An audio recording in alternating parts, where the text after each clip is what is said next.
बंदी छोड़ सतगुरु रामपाल जी परमेश्वर जी की जय हो। परमपिता परमात्मा सारी सृष्टि के रचनहार कुल मालिक असंख्य ब्रह्मांडों के स्वामी जगत गुरु तीनों लोकों में प्रवेश करके सबका धारण पोषण करने वाले राजाधिराज आत्माधार नाथों के नाथ देवों के देव महादेव सर्वेश्वर महेश्वर मृत्युंजय अजरो अमर आदि अनादि सनातनी प्रभु जगत पिता जगदीश्वर श्री श्री 1008 की उपाधि के वास्तविक अधिकारी अकाल मूर्त शब्द स्वरूपी राम वासुदेव सर्वगतम ब्रह्म परम पूज्य प्रथम पूज्य परम संत परम पुरुष परम धनी परम दयालु सत्य कबीर हक्का कबीर अल्लाहु कबीर अल्लाहु अकबर बाखबर अल्लाह ताला जगत के तारणहार जगत के मुक्तिदाता जगत के जगन्नाथ हारे के सहारे हिंदुओं के राम मुसलमानों के अल्लाह सिखों के वाहिगुरु ईसाइयों के मसीह दया के सागर दयानिधि करुणा के सागर करुणानिधि स्वयंभू परिभू संकट मोचन कष्ट हरण मंगल करण दुख भंजन अविगत कबीर निर्विकार निर्विषम परमात्मा अलय अलेख सतगुरु आदि अनादि सतगुरु असली मर्यादा पुरुषोत्तम असली राम असली कृष्ण असली घनश्याम असली मुरारी राजाओं के राजा महाराजाओं के महाराजा शहंशाहों के शहंशाह सम्राटों के सम्राट भगवानों के भगवान अल्लाहों के अल्लाह प्रभुओं के प्रभु मसीहाओं के मसीह सच्चे वाहिगुरु बाबाओं के बाबा पीरों के पीर सेठों के सेठ जगत सेठ सावड़सा सेठ सर्वगुण संपन्न अनंत कोटि कलाओं के स्वामी अनंत कोटि ब्रह्मांडों के नायक योगियों में महायोगी ध्यानियों में महाध्यानी सिद्धों में परम सिद्ध ज्ञानियों में तत्व ज्ञानी ब्रह्म ज्ञानी महाज्ञानी परम ज्ञानी सर्वश्रेष्ठ ज्ञानी विज्ञानी युवा कबीर समर्थ कबीर असमवात अमित ओजा सच्चे रहनुमा करीम अल्लाह सुभान अल्लाह दुनिया के अंतिम पैगंबर 8 सितंबर 1951 से गांव धनाना जिला सोनीपत हरियाणा भारतवर्ष की पावन भूमि पे प्रकट रियल कल्कि भगवान श्री नारायण साकार हरि श्री बाबा साहेब नूर अनंत परमात्मा सच्चे दरवेश सच्चे बाखबर संत श्रोमणी सतगुरु रामपाल जी परमेश्वर जी के चरण कमल में आप और हम सभी भाई बहनों का अनंत कोटि दंडवत प्रणाम। सत्साई भाई और बहनों, बहुत बड़ी दया बहुत बड़ी मेहर पूज्य गुरुदेव भगवान की परमेश्वर रामपाल जी की, जिनके शुभ आशीर्वाद से विशेष आशीर्वाद से उनके सत्संगों का संग्रह पवित्र पुस्तक ज्ञान गंगा के ऊपर वीडियो बनाने की श्रृंखला जारी है। इसी श्रृंखला में आज हमारा ये 34वें नंबर का वीडियो है। इस पवित्र पुस्तक ज्ञान गंगा के ऊपर बन रहे प्रत्येक वीडियो से हमें भक्ति और भगवान को लेकर अध्यात्म को लेकर शास्त्र अनुकूल साधना को लेकर धार्मिक अनुष्ठानों को लेकर हमें यथार्थ जानकारी प्राप्त हो रही है। जो जानकारी सतयुग त्रेता द्वापर और कलयुग के प्रथम चरण में हमारे शास्त्र ज्ञानहीन तत्व ज्ञानहीन धर्म गुरु आचार्य शंकराचार्य हमें नहीं दे पाए, जो समस्त जानकारी हमारे ही पवित्र शास्त्रों में वर्णित थी।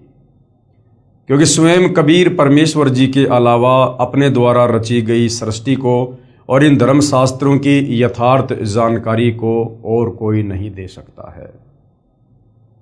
और यही कारण है भाई और बहनों, सदियों से परमात्मा चाहने वाली आत्माएं यथार्थ भक्ति विधि परमात्मा प्राप्ति के मार्ग से दूर रहे, अनभिज्ञ रहे। अब पूरे विश्व के मानव समाज पर बहुत बड़ी मेहर हुई है, दया हुई है। स्वयं कबीर परमेश्वर जी सतलोक से चलकर गति करके 8 सितंबर 1951 को पुनः अपने विधान अनुसार अतिथि रूप में इस धरती पर सतगुरु रामपाल जी के नाम से प्रकट हुए हैं और सन 1994 से अपने यथार्थ 13वें कबीर पंथ की शुरुआत करके हमें ये अनमोल ज्ञान दे रहे हैं। और इसी तत्व ज्ञान से हमारी आत्मा का कल्याण होगा, अन्य ज्ञान से नहीं। यदि काल के 21 ब्रह्मांडों से जन्म मरण के कष्ट से 184 योनियों की पीड़ा से तपतशिला के कष्ट से यदि हम बच सकते हैं तो सिर्फ और सिर्फ सतगुरु रामपाल जी के द्वारा दिए गए तत्व ज्ञान से, उनकी शरण में आकर आजीवन मर्यादा में रहकर भक्ति यदि हम करते रहे तो इसी मनुष्य जन्म में हमारी आत्मा का कल्याण निश्चित है। तो भाई और बहनों, ये पवित्र पुस्तक ज्ञान गंगा ये सर्व पवित्र धर्मों के पवित्र धर्मशास्त्रों के ज्ञान से प्रमाणित है। सुई की नोक रखने जितनी जगह इस पुस्तक के अमृत ज्ञान में कमी निकालने में कोई भी धर्मगुरु सक्षम नहीं है। तो भाई और बहनों, आप और हमने सर्वप्रथम अध्यात्म को समझने के लिए सृष्टि रचना को समझना होगा। उसके लिए सतगुरु रामपाल जी ने अपने सत्संगों में बार बार हमें सृष्टि रचना समझाई है और सर्व धर्मशास्त्रों से प्रमाणित भी करके दिखाई है। आज उसी पर हमारा टॉपिक चल रहा है, क्योंकि जब तक हमें ये पता नहीं चलेगा कि वास्तव में सर्वशक्तिमान आत्मा का उद्धार करने वाला एक पूर्ण परमात्मा कौन है, किस पूर्ण परमेश्वर की पूजा करने के लिए पवित्र चारों वेद और पवित्र गीता जी कह रही है, सिखों का वाहिगुरु, ईसाइयों की बाइबल और मुसलमानों की तौरात, जबूर, इंजिल और कुरान शरीफ कह रही है। तो जब तक हम उस एक पूर्ण परमात्मा की शरण में नहीं आएंगे, एकमात्र उन्हीं की पूजा और भक्ति नहीं करेंगे, तब तक भाई और बहनों हमारी आत्मा का कल्याण संभव नहीं है। तो इस पवित्र पुस्तक में बार बार समझाया जा रहा है कि हम जिनको सर्वश्रेष्ठ परमात्मा मानकर, अजरो अमर मानकर, अविनाशी मानकर, जिन ब्रह्मा विष्णु महेश की जो एक एक गुण से युक्त हैं, रजोगुण ब्रह्मा जी, सतोगुण विष्णु जी, तमोगुण शंकर जी, हम इन्हीं की आदि अधूरी साधना पर केंद्रित हो गए, हमारे नादान तत्व ज्ञानहीन धर्म गुरुओं के कहने पर, और हमेशा जन्म और मरण में ही रहे। तो जब तक हमें ये पता नहीं चलेगा कि इन देवी देवताओं से ऊपर, ब्रह्मा विष्णु महेश से ऊपर, काल और दुर्गा से ऊपर कौन है वो पूर्ण परमात्मा जो हमें जन्म और मरण के कष्ट से छुटकारा दिलवा सकते हैं, तब तक भाई और बहनों हम भक्ति मार्ग पर दृढ़ता से कदम आगे नहीं रख सकते। तो आज इस पवित्र पुस्तक ज्ञान गंगा में गीता जी और वेदों के अनुसार क्या ब्रह्मा और विष्णु और महेश की पूजा शास्त्र अनुकूल है? क्या ब्रह्मा विष्णु महेश पूजा के योग्य हैं? क्या ब्रह्मा विष्णु महेश की पूजा से हमारी आत्मा का कल्याण संभव है? क्योंकि भाई और बहनों, हमने बार बार हमने इन चीज़ों को देखना पड़ेगा, पढ़ना पड़ेगा, समझना पड़ेगा। बच्चा शुरुआत में स्कूल में जाता है, टीचर साल भर तक उसे वही बातें बार बार प्रतिदिन समझाता है। A for apple, B for ball, बार बार पूरी साल भर, तब कहीं जाकर उस बच्चे के दिलो दिमाग में वो बात बैठती है कि हाँ, ए फॉर क्या होता है, बी फॉर क्या होता है। तो इसी प्रकार आध्यात्मिक ज्ञान के मामले में, चाहे देश का राष्ट्रपति हो, चाहे ब्रह्मा विष्णु महेश हो, हम सब नादान बालक हैं और सतगुरु रामपाल जी हमारे परमपिता परमेश्वर हैं, हमारे टीचर हैं, और टीचर ने बच्चे की बुद्धि के अनुसार वो चीज़ें समझानी होती हैं। तो जब तक हमारे दिलो दिमाग में ये चीज़ इन शास्त्रों को देखकर जो यथार्थता है घर नहीं करेगी कि वास्तव में ब्रह्मा विष्णु महेश नासवान हैं, ये जन्म और मरण में हैं, ये सर्वशक्तिमान भगवान नहीं हैं, इनकी पूजा गीता जी मना कर रही है, तब तक भाई और बहनों उस सुप्रीम गॉड तक हमारी सुरती कैसे पहुंचेगी? तो पवित्र पुस्तक ज्ञान गंगा पेज नंबर 275, यथार्थ ज्ञान प्रकाश विषय। रजगुण ब्रह्मा जी यानी श्री ब्रह्मा जी जो दुर्गा के बड़े बेटे हैं, काल के बड़े बेटे हैं, यानी काल और दुर्गा ब्रह्मा विष्णु महेश के माता पिता हैं। तो रजगुण श्री ब्रह्मा जी हैं, यानी ब्रह्मा जी को रजोगुण से युक्त किया हुआ है। सतगुण श्री विष्णु जी हैं, यानी विष्णु जी को सतोगुण से युक्त किया हुआ है, तथा तमगुण शिव जी यानी शंकर जी को तमोगुण से युक्त कर रखा है। इन त्रिदेवों की पूजा व्यर्थ कही है, इन तीनों देवताओं की पूजा गीता जी में मना है, व्यर्थ है। क्या कहा गुरुदेव ने? यही गीता ज्ञान दाता प्रभु कौन? ये काल ब्रह्मा विष्णु महेश का पिता, जो श्री कृष्ण जी में प्रेतवत प्रवेश करके महाभारत युद्ध के दौरान अर्जुन को गीता जी का ज्ञान बता रहा है। यही गीता ज्ञान दाता प्रभु श्रीमद् भगवत गीता अध्याय 7 श्लोक 12 से 15 तक में कह रहा है कि तीनों गुणों, अब 3 गुण कौन है?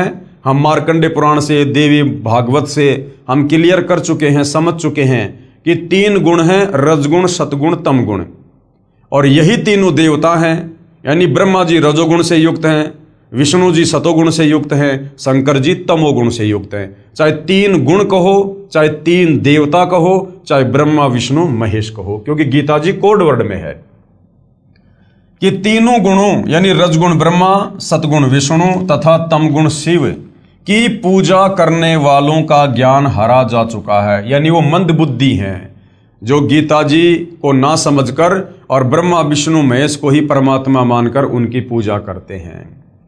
ये तो इनसे ऊपर मेरी भक्ति पूजा भी नहीं करते। गीता ज्ञानदाता काल ब्रह्म कह रहा है कि जो लोग ब्रह्मा विष्णु महेश तक की ही साधना तक लगे हुए हैं, इन्हीं को उत्तम मानकर, जिनकी बुद्धि यानी जिनका ज्ञान हरा जा चुका है, समाप्त हो चुका है, ये लोग इस गीता जी को अच्छे से समझकर मुझ काल ब्रह्म की ओम नाम की पूजा भी नहीं करते, मेरी साधना भी नहीं करते। तीनों भगवानों यानी ब्रह्मा विष्णु शिव तक की साधना करने वाले राक्षस स्वभाव को धारण किए हुए, जैसे आपको रावण का उदाहरण दिया, हिरण्यकश्यप का उदाहरण दिया, आपको कंस का उदाहरण दिया, यानी ब्रह्मा विष्णु महेश तक की साधना करने वालों को राक्षस स्वभाव को धारण किए हुए मनुष्यों में नीच, यानी जो व्यक्ति शास्त्र अनुकूल साधना नहीं करता वो नीच की श्रेणी में है, वो अपराधी है परमात्मा का। दुष्कर्म करने वाले, रावण सीता जी को उठा लाया और भगवान शंकर की पूजा करता था, तो ऐसे दुष्कर्मी लोग हैं, यानी उनको कभी सद्बुद्धि नहीं आ सकती जो तीनों गुणों की भक्ति करते हैं। दुष्कर्म करने वाले मूर्ख इन तीनों से ऊपर यानी ब्रह्मा विष्णु महेश की भक्ति से ऊपर मुझ ब्रह्म की पूजा भी नहीं करते। ये कहना ये चाह रहा है कि अगर ये नादान लोग इन ब्रह्मा विष्णु महेश की पूजा को छोड़कर, जो बिल्कुल व्यर्थ है, कुछ भी नहीं दे सकती आप लोगों को, वही देगी जो आपका कर्म है, इन तीनों की भक्ति छोड़कर मुझ काल ब्रह्म की भी साधना नहीं करते, अगर मुझ काल ब्रह्म की साधना करें, ओम नाम की साधना करें, तो मैं इनको काफी लंबे समय तक सुख प्रदान कर सकता हूं अपने महास्वर्ग में, ब्रह्मलोक में। लेकिन ब्रह्मलोक तक गए हुए प्राणी भी वापस पुनरावृत्ति में हैं, जन्म और मरण में हैं। लक 84 योनि में गधे कुत्ते बनने से नहीं बच सकते, चाहे काल की ब्रह्म साधना भी क्यों ना कर लो, क्योंकि खुद ये काल आगे चलकर गीता ज्ञान देते समय अध्याय 7 श्लोक नंबर 18 में कह रहा है कि ये ज्ञानी आत्मा है तो अच्छी, उदार, नेक, परंतु ये मुझ काल की घटिया साधना में संलग्न है। ये मेरी ओम नाम की साधना में लगी हुई हैं और मेरी ओम नाम की साधना अनुतमाम यानी अश्रेष्ठ, घटिया है, क्योंकि ओम नाम की साधना करके कहां जाएगा साधक? ब्रह्मलोक में, महास्वर्ग में, और वहां अपना कर्म भोगकर फिर वापस जन्म मरण में, लक 84 योनियों में, गधे कुत्ते सूअर के शरीर में, नरक में, तपतशिला पर। तो काल कह रहा कि मेरी ओम नाम की साधना भी घटिया है, लेकिन ये जो अच्छी आत्मा है, ज्ञानी आत्मा है, इनको वेद समझ में नहीं आई, गीता समझ में नहीं आई, क्योंकि इनको तत्वदर्शी संत नहीं मिला, जिस कारण से इन्होंने इन चारों वेदों से, गीता जी से एक ओम नाम को सेलेक्ट कर लिया पूर्ण परमात्मा का जानकर। लेकिन इन नादानों को क्या पता कि वो ओम नाम तो मुझ काल का है। श्रीमद् भगवत गीता के ज्ञानदाता प्रभु ने यानी काल में अध्याय 7 श्लोक 18 में अपनी भक्ति को भी यानी ओम नाम की साधना को भी अनुत्तम यानी घटिया कहा है। इसलिए अध्याय 15 श्लोक 4 तथा अध्याय 18 श्लोक 62 व 66 में किसी अन्य परमेश्वर की शरण में जाने को कहा है।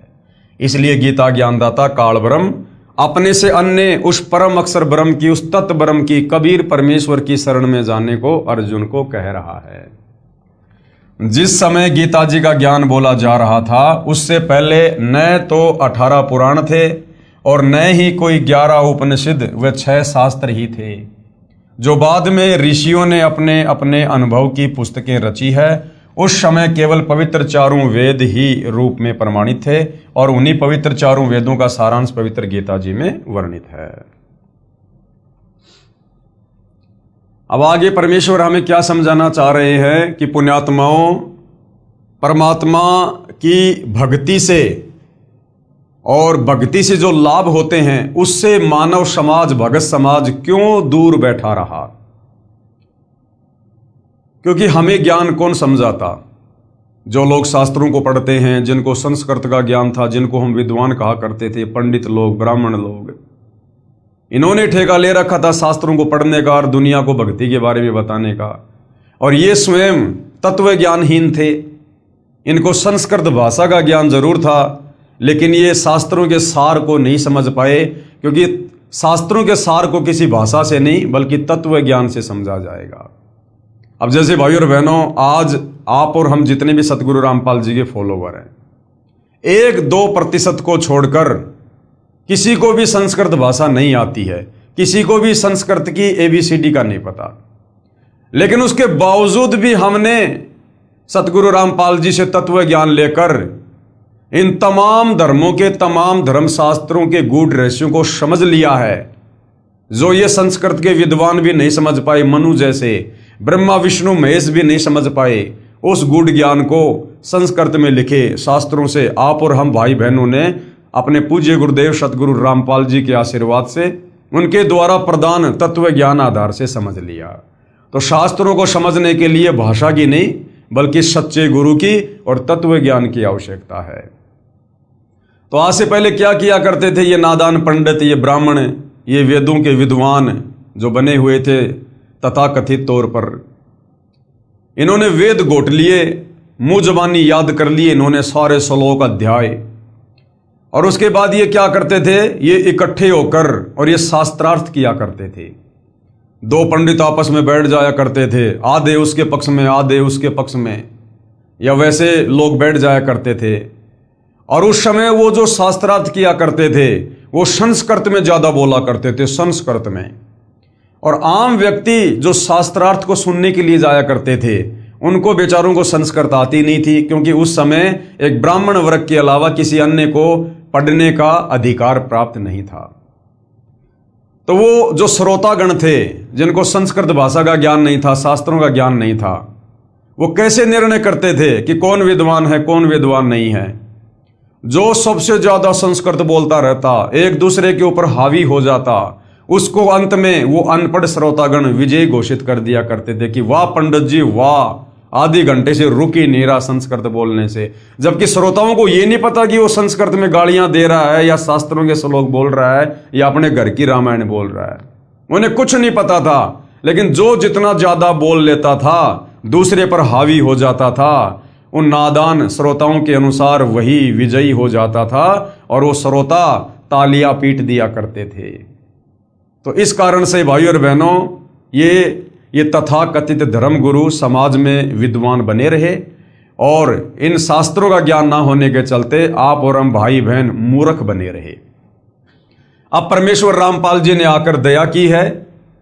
इस कलयुग की बिचली पीढ़ी का समय परमेश्वर ने पहले से भक्ति युग निर्धारित किया, आप और हमें शिक्षा दी, ये वैज्ञानिक उपकरण दिए, सर्व धर्मशास्त्रों को आज परमात्मा ने सुलभ करवाया, इनको प्रिंट करवाया, जगह जगह गांव गांव नगर में पहुंचाया। साथ में परमेश्वर ने संस्कृत से सभी भाषाओं में ट्रांसलेट करवाया, अनुवाद करवाया, ताकि आम व्यक्ति आसानी से इनको पढ़ सके। साथ में परमेश्वर ने टीवी, कंप्यूटर, मोबाइल दे दिए, ताकि अपने मोबाइल में जब चाहे जिस अध्याय को, जिस श्लोक को, जिस भाषा में पढ़ सके। ऐसी सुविधा परमेश्वर ने आप और हमारी आत्मा के कल्याण के लिए सुलभ करवाई, जो असंभव थी। तो क्या कहते हैं गुरुदेव, शास्त्रार्थ ने परमेश्वर के तत्व ज्ञान को उलझाया। इस शास्त्रार्थ ने अर्थात ज्ञान चर्चा ने कब, परमेश्वर सतगुरु रामपाल जी के धरती पर आने से पहले जो ये ज्ञान चर्चा हुआ करती थी इन संस्कृत के विद्वानों की, इस शास्त्रार्थ ने, उस प्रकार की ज्ञान चर्चा ने केवल परमेश्वर के ज्ञान को, इन शास्त्रों के ज्ञान को उलझाया है, सुलझाया नहीं है। शास्त्रार्थ कैसे होता था, यानी ज्ञान चर्चा कैसे हुआ करती थी? 2 विद्वान प्रश्न उत्तर किया करते थे, तथा श्रोतागण भी बहुत संख्या में शास्त्रार्थ यानी ज्ञान चर्चा सुनने के लिए विराजमान होते थे। हार जीत का फैसला श्रोताओं के हाथ में होता था, जो अनपढ़ थे, जिन्हें स्वयं ज्ञान नहीं कि ये क्या कह रहे हैं। जिसने ज्यादा संस्कृत लगातार उच्चारण की तो श्रोतागण ताली बजाकर विजयी होने का प्रमाण देते थे। इस तरह विद्वानों की हार जीत का फैसला अविद्वानों के हाथों में था। इसका प्रमाण गुरुदेव भगवान ने दिया है। पुस्तक है श्री मद दयानंद प्रकाश, लेखक श्री सत्यानंद जी महाराज, प्रकाशक है सार्वदेशिक आर्य प्रतिनिधि सभा 3/5 महर्षि दयानंद भवन, रामलीला मैदान, नई दिल्ली 2। गंगा कांड 8वां सर्ग, पेज नंबर 89 पर से ज्यों का त्यों। लेख 3 दिन तक प्रति साय यानी रोजाना शाम को कृष्णानंद जी और स्वामी कौन, दयानंद जी का शास्त्रार्थ होता रहा। एक दिन शास्त्रार्थ के समय किसी ने कृष्णानंद जी से साकारवाद का अवलंबन किया और इसी पर शास्त्रार्थ चलाया। स्वामी जी का यानी दयानंद जी का तो ये मन चाहता विषय था। उन्होंने धारा प्रवाह संस्कृत बोलते हुए निराकार सिद्धांत पर वेदों और उपनिषदों के प्रमाणों की एक लड़ी पिरो दी और कृष्णानंद जी को उनका अर्थ मानने के लिए बाधित किया। कृष्णानंद कोई प्रमाण ना दे सका, केवल गीता का ये श्लोक यदा यदा ही धर्मस्य ग्लानि भवति भारत लोगों की ओर मुंह करके पढ़ने लगा। कृष्णानंद जी कहने लगा, रे भैया गीता जी कह रही है कि भगवान साकार है, यदा यदा ही धर्मस्य ग्लानि भवति भारत, यानी जब जब धरती पर अधर्म का बोलबाला होता है, धर्म की हानि होती है, पाप बढ़ता है, तो मैं अपने अंश अवतार सर्जन करता हूं। तो अंश अवतार आएगा तो वो शरीर में आएगा, साकार होगा। तो कृष्णानंद जी तो सही कह रहे थे कि भाई भगवान साकार है, निराकार नहीं है, लेकिन दयानंद जी ने दोहरा प्रवाह संस्कृत बोलकर और भगवान को जबरदस्ती निराकार साबित कर दिया। स्वामी जी ने गरज कर कहा कि आप वाद मेरे साथ करते हैं, इसलिए मुझे ही अभिमुख कीजिए। यानी कृष्णानंद तू मेरे साथ में ज्ञान चर्चा कर रहा है तो मेरी तरफ मुंह करके बात कर, लोगों को गीता लेके क्या समझा रहा है उस तरफ मुंह करके। परंतु उसके तो विचार ही उखड़ गए थे, वह चौकड़ी ही भूल चुका था। अब बेचारा कृष्णानंद क्या करे, जनता ने ताली पीट दी दयानंद जी के लिए, धारा प्रवाह संस्कृत बोल रहा था, सत्य होते हुए बेचारा क्या करे, चुप हो गया। मुख में झाग आ गए, गले में घिग्गी बंध गई, चेहरा फीका पड़ गया, किसी प्रकार लाज रह जाए। इससे उसने तर्क शास्त्र की शरण लेकर स्वामी जी को कहा कि अच्छा लक्षण का लक्षण बताइए। स्वामी जी ने उत्तर दिया कि जैसे कारण का कारण नहीं वैसे ही लक्षण का लक्षण भी नहीं। अब इनको तो उआबाई बकने में दयानंद जी को महारत हासिल था, महारत सिकलीव सुनाने में, इसलिए उन्होंने श्री कृष्णानंद जी को चुप कर दिया। लोगों ने अपनी हंसी से कृष्णानंद जी की हार प्रकाशित कर दी और वह घबराकर वहां से चलता बना। अब बताओ, गीता जी के अनुसार बेचारा बात कर रहा था कृष्णानंद और उआबाई दयानंद जी बक रहे थे, लेकिन सामने जो जनता बैठी थी अनपढ़, बस दयानंद जी की धारा प्रवाह संस्कृत के सामने और उस गीता जी के अनुसार बात करने वाले कृष्णानंद जी को पराजित घोषित कर दिया। उपरोक्त लेख में स्पष्ट है कि विद्वानों की हार जीत का निर्णय अविद्वान करते थे। स्वामी दयानंद जी ने, हालांकि ये हमारे लिए स्वामी नहीं है, लेकिन लेख के अनुसार दास बोल रहा है, हमारे स्वामी वर्तमान में सतगुरु रामपाल जी हैं, क्योंकि हम पतिव्रता पद पर हैं। श्री दयानंद जी ने लगातार संस्कृत बोल दी, श्रोताओं ने हंसी कर दी तथा महर्षि दयानंद जी को विजेता घोषित कर दिया। हालांकि हम दयानंद जी के नाम से पहले महर्षि शब्द भी नहीं लगा सकते अब, क्योंकि अब हमें तत्व ज्ञान से पता चल गया, गुरुदेव ने बता दिया कि वास्तव में महर्षि कौन होता है। यानी भगतों में सर्वश्रेष्ठ भगत उसको महर्षि कहते हैं। पहले भगत को ऋषि कहा करते थे, ऋषि यानी भगत, और उन ऋषियों में जो सबसे अच्छा होता था, ज्ञानी होता था, नियम और मर्यादा में होता था, उसको महर्षि कहा करते थे। तो वर्तमान में भाई और बहनों, यदि कोई धरती पर महर्षि है या पहले भी कोई महर्षि था तो कबीर परमात्मा जी थे। आज वर्तमान में वे कबीर परमात्मा सतगुरु रामपाल जी के नाम से धरती पर प्रकट हैं। तो भक्तों में सर्वश्रेष्ठ भगत की भूमिका भी 17 फरवरी 1988 से सन 1994 तक आदरणीय रामदेवानंद जी को मुंह बोला गुरु बनाकर सतगुरु रामपाल जी ने ही निभाई है। परंतु दयानंद जी के नाम से पहले महर्षि शब्द अज्ञानी लोगों ने पका दिया।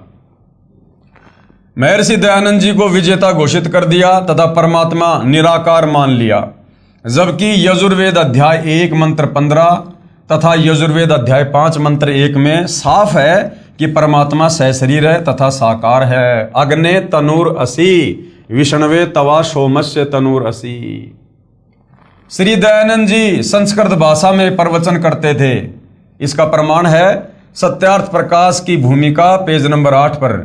श्री दयानंद जी ने कहा है कि पहली बार सत्यार्थ प्रकाश छपा था, उस समय मुझे हिंदी अच्छी तरह नहीं आती थी, क्योंकि बचपन से ही सन 1882 संवत 1939 तक संस्कृत में भाषण करता रहा। इससे सिद्ध हुआ कि श्री दयानंद जी संस्कृत भाषा में शास्त्रार्थ करते थे। संवत 1939 यानी 1882 में सत्यार्थ प्रकाश को दोबारा छपवाने के 1 वर्ष बाद सन 1883 में श्री दयानंद जी का निधन हो गया। स्पष्ट हुआ कि निधन के 1 वर्ष पूर्व ही श्री दयानंद जी ने हिंदी भाषा को जाना।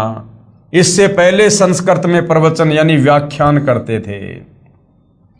अब देखो भाई और बहनों, जैसे वर्तमान में जो लोग बहुत अच्छी इंग्लिश बोलते हैं, फटाफट अंग्रेजी बोलते हैं, उनको लोग क्या समझते हैं कि ये तो विद्वान है, बहुत तगड़ा शिक्षित आदमी है। ऐसे ही भाई और बहनों, पहले के समय में जो संस्कृत ज्यादा बोलता था उसको विद्वान माना जाता था। अब वो ना तो वो संस्कृत भाषा जानने वाला विद्वान था और ना आज वर्तमान में अंग्रेजी भाषा को जानने वाला विद्वान है। हाँ, यदि संस्कृत के साथ साथ उसको तत्व ज्ञान है, वो तत्वदर्शी संत की शरण में है, तो वो भगत होकर भी विद्वान है। और वर्तमान में जिसको अंग्रेजी बहुत अच्छी आती है और यदि वो तत्वदर्शी सतगुरु रामपाल जी की शरण में नहीं है, उसको तत्व ज्ञान नहीं है, शास्त्रों का यथार्थ ज्ञान नहीं है, तो वो कोई विद्वान नहीं है, वो केवल एक भाषा विशेष का जानकार है, इससे ज्यादा कुछ भी नहीं है। श्रोतागण संस्कृत से अपरिचित होते थे और वे ही विद्वानों की हार जीत का फैसला किया करते थे। अब ये दासों का भी दास यानी स्वयं को सतगुरु रामपाल जी का अधीन भाव में दर्शाते हुए आप और हमें शिक्षा देते हुए कह रहे हैं कि अब ये दासों का भी दास रामपाल दास चाहता है कि सभी पवित्र धर्मों की परमात्मा चाहने वाली पुण्यात्माएं तत्व ज्ञान से परिचित हो जाएं, तब स्वयं लाल व लालड़ी की परख यानी पहचान कर लिया करेंगे। अब गुरुदेव चाहते हैं कि बच्चों, मैं तुम्हें इन धर्मशास्त्रों से परिचित करवा दूं, सृष्टि रचना समझा दूं, और अब तुम खुद ही इन शास्त्रों को पढ़कर जो हर भाषा में अनुवादित हैं, तुम खुद फैसला कर लो कि कौन विद्वान था और कौन विद्वान है, कौन तत्व ज्ञानहीन था और कौन तत्व ज्ञान युक्त है। हम स्वयं ही लाल और लालड़ी की यानी ज्ञान और अज्ञान की पहचान कर लें। इसके लिए गुरुदेव भगवान हमें एक छोटी सी कथा सुना रहे हैं कि जब तक हम स्वयं अपने धर्मशास्त्रों के यथार्थ ज्ञान से परिचित नहीं होंगे, भक्ति मार्ग से परिचित नहीं होंगे, हम कभी भी आत्मा का कल्याण नहीं करवा सकते।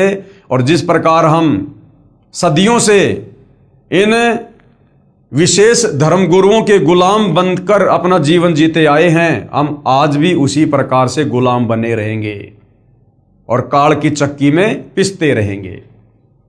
तो गुरुदेव छोटी सी कथा सुना रहे हैं। एक सेठ के 2 पुत्र थे, एक 16 वर्ष का, दूसरा 18 वर्ष का। पिताजी का देहांत हो गया यानी सेठ जी की मृत्यु हो गई। बच्चों की माताजी ने एक कपड़े में लिपटे लाल अपने बच्चों के हाथ में रखे तथा कहा, पुत्रो ये लाल ले जाओ तथा अपने ताऊ जी यानी पिताजी के बड़े भाई को कहना कि हमारे पास पैसे नहीं हैं, ये लाल अपने पास रख लो तथा व्यापार में हमारा हिस्सा कर दो।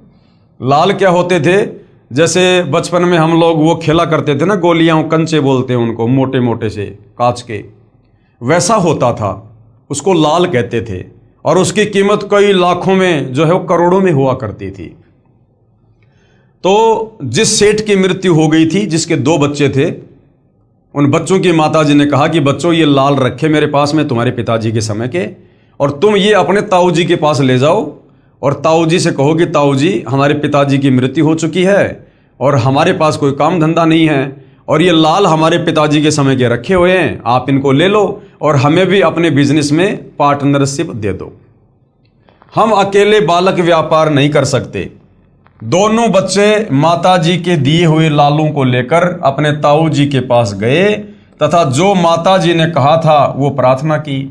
उस सेठ यानी ताऊ जी ने लालों को देखा तथा बच्चों की प्रार्थना स्वीकार करके कहा, पुत्र इन लालों को अपनी माताजी को दे आओ, यानी लाल वापस दे आओ अपनी माताजी को और कह देना संभाल कर रख लेगी, और आप मेरे साथ दूसरे शहर में चलो, मुझे बहुत उधार माल मिल जाता है, यानी मेरी गुडविल बहुत अच्छी है, वापिस आकर इन लालों को प्रयोग कर लेंगे। दोनों बालक ताऊ जी के साथ दूसरे शहर में गए। एक दिन ताऊ जी ने एक लाल बच्चों को दिया तथा कहा, पुत्रो ये लाल है, इसे उस सेठ को देकर आना जिससे कल 50,000 का माल उधार लिया था, तथा कहना कि ये लाल रख लो, हम वापस आकर आपका ऋण चुका देंगे तथा अपना लाल वापस ले लेंगे। दोनों बच्चों ने सेठ को उपरोक्त विवरण कहा। तब सेठ ने एक जोरी बुलाया। जोरी क्या होता था? जो लाल को देखता था, उसकी परख करता था कि ये नकली है या असली है। तो सेठ ने एक जोरी बुलाया। जोहरी ने लाल को परख कर बताया कि ये लाल नहीं है, ये तो लालड़ी है। क्या है? लालड़ी, यानी ये तो नकली है, ये तो 2 रुपए का भी नहीं है, जो 100 रुपए की भी नहीं है। लाल की कीमत तो 9 लाख रुपए होती है। सेठ ने भली बुरी कहते हुए उस लालड़ी को गली में दे मारा, यानी फेंक दिया उन बच्चों के सामने गली में। बच्चे उस लालड़ी को उठाकर अपने ताऊ जी यानी अंकल जी के पास ले आए। अब बच्चों ने उस लाल को अच्छे से देखा कि ताऊ जी तो कह रहे थे कि लाल है, सेठ कह रहा कि लालड़ी है। तो उसको गली से उठाकर और अच्छे से देखा उसको कि भाई लालड़ी क्यों है। तो उनको पहचान सी हो गई उनको कि हाँ ये लालड़ी है, लालड़ी में ये लक्षण है, और उठा के अपने ताऊ जी के पास ले आए।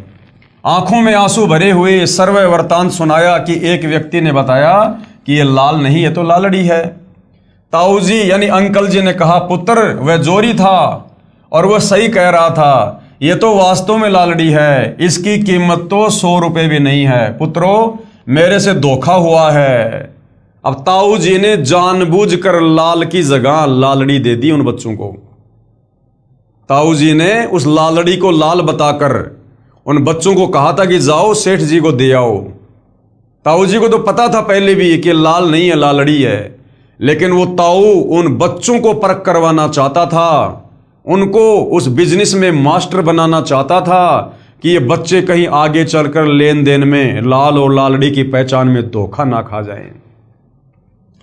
फिर ताऊ ने दोबारा उनको लाल दिया और क्या कहा कि लाल तो ये है, गलती से मैंने ही आपको लालड़ी दे दी, अब जाओ तथा सेठ से कहना मेरा ताऊ जी धोखेबाज नहीं है, लाल के धोखे में लालड़ी दे दी। अब दोनों भाई फिर गए उसी व्यापारी के पास और अच्छे से लाल को देखते हुए गए। पहले तो वो लालड़ी को देखते हुए आए थे, अब दोबारा जा रहे हैं तो लाल को देखते हुए जा रहे हैं। तो उनको पता चल गया कि लालड़ी कैसी होती है और लाल कैसा होता है। दोनों भाई फिर गए उसी व्यापारी के पास तथा कहा कि मेरे ताऊ जी ऐसे धोखेबाज व्यक्ति नहीं है सेठ जी, गलती से लाल की स्थान पर लालड़ी दे दी, ये लो लाल। जोरी ने बताया कि वास्तव में ये लाल है और वो लालड़ी थी। और फिर जोरी आया और जोरी ने अब की बार क्या बताया कि सेठ जी ये पक्का लाल है, वो पहले वाली लालड़ी थी लेकिन ये लाल है। सामान लेकर वापस अपने शहर लौट आए। तब ताऊ यानी अंकल जी ने कहा कि पुत्रो अपनी माता जी से लाल ले आओ, उधार ज्यादा हो गई। अब ताऊ ने पहले ही उन बच्चों को लाल और लालड़ी की पहचान से परिचित करवा दिया कि लाल क्या होता है और लालड़ी क्या होती है। अब वो ताऊ क्या कह रहा है कि बच्चों अब वो लाल ले आओ जो तुम पहले लेके आए थे अपनी माता जी से और मैंने वापस भिजवा दिए थे, मार्केट में उधार बहुत हो गई है, अब अपनी माता जी से वो लाल ले आओ, उधार ज्यादा हो गई। दोनों बच्चों ने अपनी माता जी से लाल लेकर कपड़े में से निकाल कर देखा तो वे लालड़ी थी। अब बच्चे अपनी माता जी के पास गए, लाल और लालड़ी की उनको पहचान हो ही चुकी थी, और कहा कि माँ माँ मार्केट में उधार बहुत हो गई है, ताऊ जी ने लाल मंगवाए हैं, लाल दे दे। तो माँ ने कहा ले बेटा मैंने तो तब से रखे हुए हैं, माँ ने निकाल के दे दिए। अब बच्चों ने देखा कि हम चेक तो कर लें कि ये लाल है या लालड़ी है, क्योंकि उनको पहचान हो गई थी, ताऊ ने पहचान करवा दी थी। तो बच्चों ने पोटली खोली तो देखा वो लाल नहीं थे, वो तो सारी की सारी लालड़ी थी, लाल एक भी नहीं था। ताऊ जी ने बच्चों को लाल तथा लालड़ी की पहचान करवा दी थी। दोनों पुत्रों ने अपनी माताजी से कहा कि माताजी ये तो लालड़ी हैं, लाल नहीं है। दोनों बच्चे वापस ताऊ जी के पास आए तथा कहा कि मेरी माँ बहुत भोली है, उसे लाल और लालड़ी का ज्ञान नहीं है, वे लाल नहीं है लालड़ी है। सेठ ने कहा, पुत्रो ये उस दिन भी लालड़ी थी। अब ताऊ जी ने क्या कहा सेठ ने कि बच्चों ये उस दिन भी लालड़ी थी जब तुम पहली बार मेरे पास लेके आए थे, लेकिन बच्चों उस समय तुम्हें लाल और लालड़ी का ज्ञान नहीं था। और यदि मैं उस दिन ये कह देता कि बच्चों ये लाल नहीं ये तो लालड़ी हैं, तो तुम्हारे मन में दोष आता, तुम्हारी माँ के मन में दोष आता कि हमारे पिताजी मर गए, इसलिए अब ताऊ जी हमें अपने बिजनेस में हिस्सेदार नहीं बनाना चाहते। तुम्हारे मन में दोष आ जाता। अब बच्चों मैंने तुम्हें लाल और लालड़ी की पहचान करवा दी है, अब तुम खुद निर्णय कर सकते हो। इसी प्रकार भाई और बहनों, सतगुरु रामपाल जी यदि आप और हमें अपने मुख कमल से इन धर्म शास्त्रों के विषय में, इन धर्म गुरुओं के अज्ञान के विषय में, ब्रह्मा विष्णु महेश की जन्म मृत्यु के विषय में यदि हमें अपने मुंह जबानी कुछ बोलते, तो आप और हम नादान जो शास्त्रों की पहचान से परिचित नहीं थे, इन देवी देवताओं की समर्थता से परिचित नहीं थे, इन धर्म शास्त्रों से परिचित नहीं थे, आप और हम पूज्य गुरुदेव भगवान की बातों को कभी भी स्वीकार नहीं करते और मन में ना जाने तरह तरह के दोष पैदा कर लेते कि ऐसे ऐसे बड़े बड़े संस्कृत के विद्वान जिन्होंने इन शास्त्रों को दिन रात पढ़ा है, लोगों को बताया है, क्या वो मूर्ख हैं? सतगुरु रामपाल जी जिन्होंने कभी संस्कृत नहीं पढ़ी हैं, जिनके खानदान में कभी कोई सत्संगी नहीं था, कोई संस्कृत का ज्ञाता नहीं था, और ये अपने आप को कह रहे हैं कि मैं ही हूं इन सभी धर्मशास्त्रों का ज्ञाता, तो हमारे मन में ना जाने क्या क्या दोष प्रकट हो जाते और हम भगवान की भक्ति से वंचित हो जाते। इसलिए सतगुरु रामपाल जी ने आप और हमें पहले इन्हीं धर्मशास्त्रों को दिखा दिखाकर, इन्हीं धर्म गुरुओं के अनुवादों को दिखा दिखाकर आज आप और हमें लाल और लालड़ी से, विद्वान और अविद्वान से, इन धर्म शास्त्रों में लिखी गूढ़ सच्चाई से परिचित करवा दिया कि तुम्हारे ब्रह्मा विष्णु महेश कहां तक के भगवान है, कितने समर्थ हैं, अविनाशी है या नाशवान हैं, दुर्गा और काल ये कौन हैं, क्यों यहां पर अपना कर्म भोग रहे हैं, क्या इनकी भक्ति शास्त्रों में उत्तम है या अनुत्तम है। आज सारी बातों की जानकारी हमें गुरुदेव भगवान ने करवा दी, लाल और लालड़ी की पहचान करवा दी। अब हमें कोई अध्यात्म के मामले में, भक्ति मार्ग के मामले में, भगवान की पहचान के मामले में धरती पर कोई धोखा नहीं दे सकता। तो ताऊ जी ने क्या कहा? सेठ ने कहा, पुत्रो ये उस दिन भी लालड़ी थी जिस दिन मेरे पास लेकर आए थे। यदि मैं लालड़ी कह देता तो आपकी माता जी कहती कि मेरा पति नहीं रहा, इसलिए अब मेरे लालू को भी लालड़ी बता रहा है। पुत्रो आज मैंने आपको ही लाल तथा लालड़ी की परख यानी पहचान करने योग्य बना दिया, अब आपने स्वयं फैसला कर लिया। तो आज सतगुरु रामपाल जी ने अपने तत्व ज्ञान से, सृष्टि रचना से, धर्मशास्त्रों को दिखा दिखाकर और पूरे विश्व के मानव समाज को, जो परमात्मा चाहने वाली आत्मा है, उन सबको धर्मशास्त्रों की और इन देवी देवताओं की यथार्थता से परिचित करवा दिया। आज हमें कोई धोखा नहीं दे सकता। विशेष इसी प्रकार आज ये दास, यानी सतगुरु रामपाल जी स्वयं के लिए कह रहे हैं, इसी प्रकार आज ये दास यही चाहता है कि तत्व ज्ञान को जन जन तक पहुंचाऊं तथा शास्त्रों के प्रमाण देखकर आप स्वयं परख यानी पहचान करने योग्य होकर संत असंत को पहचान सको कि वास्तव में धरती पर पूर्ण संत कौन है, या ये बड़े बड़े संस्कृत बोलने वाले विद्वान गले में ये रुद्राक्ष की माला पहन के, लंबा लंबा चोटा, लंबी लंबी दाढ़ी, मूछ या गेरवा, लाल पीला सफेद कपड़ा पहनकर जो धूणे लगाकर बड़े बड़े आश्रम खोलकर बैठे हैं आचार्य शंकराचार्य मंडलेश्वर, क्या ये संत हैं? तो आज सतगुरु रामपाल जी ने हमें क्लियर कर दिया, कति साफ कर दिया उन्होंने अध्यात्म को। मन में कोई शंका नहीं हो सकती यदि आप उनके सत्संग कुछ दिन अच्छे से सुन लोगे, रुचि लेकर, निष्पक्ष होकर। शास्त्रार्थ यानी ज्ञान चर्चा विद्वान किया करते थे तथा हार जीत का फैसला अविद्वानों के हाथों में था। ये दास यानी गुरुदेव अपने लिए कह रहे हैं, ये दास चाहता है कि पहले प्रभु प्रेमी पुण्यात्माएं शास्त्रों को समझें, फिर स्वयं जान जाएंगे कि ये संत व महर्षि जी क्या पढ़ाई पढ़ा रहे हैं। अब 650 साल पहले भाई और बहनों, जब कबीर परमेश्वर जी बनारस के काशी में लहरतारा तालाब पर सतलोक से चलकर शिशु रूप में कमल के विकसित फूल पे प्रकट हुए थे और 120 साल तक कबीर परमेश्वर जी ने सन 1398 से 1518 तक एक मनुष्य रूप में उन्होंने लीला की, अपने तत्व ज्ञान को जन जन तक पहुंचाया। लेकिन उस समय के ये जो अविद्वान थे और भोली भाली जनता की नजरों में जो विद्वान बने हुए थे संस्कृत भाषा का ज्ञान होने के चलते, इन्होंने कबीर परमेश्वर जी के सतज्ञान को अपने अज्ञान के माध्यम से ऊपर नहीं आने दिया। अब भाइयों और बहनों, ऐसी भी बात नहीं है कि कबीर परमात्मा कोई कमजोर थे या कबीर परमात्मा के ज्ञान को ये काल प्रेरित, ये साधु संत महात्मा आचार्य शंकराचार्य ये दबाने में सक्षम थे। नहीं, 650 साल पहले आकर कबीर परमेश्वर जी ने कुछ उदाहरण पेश करने थे।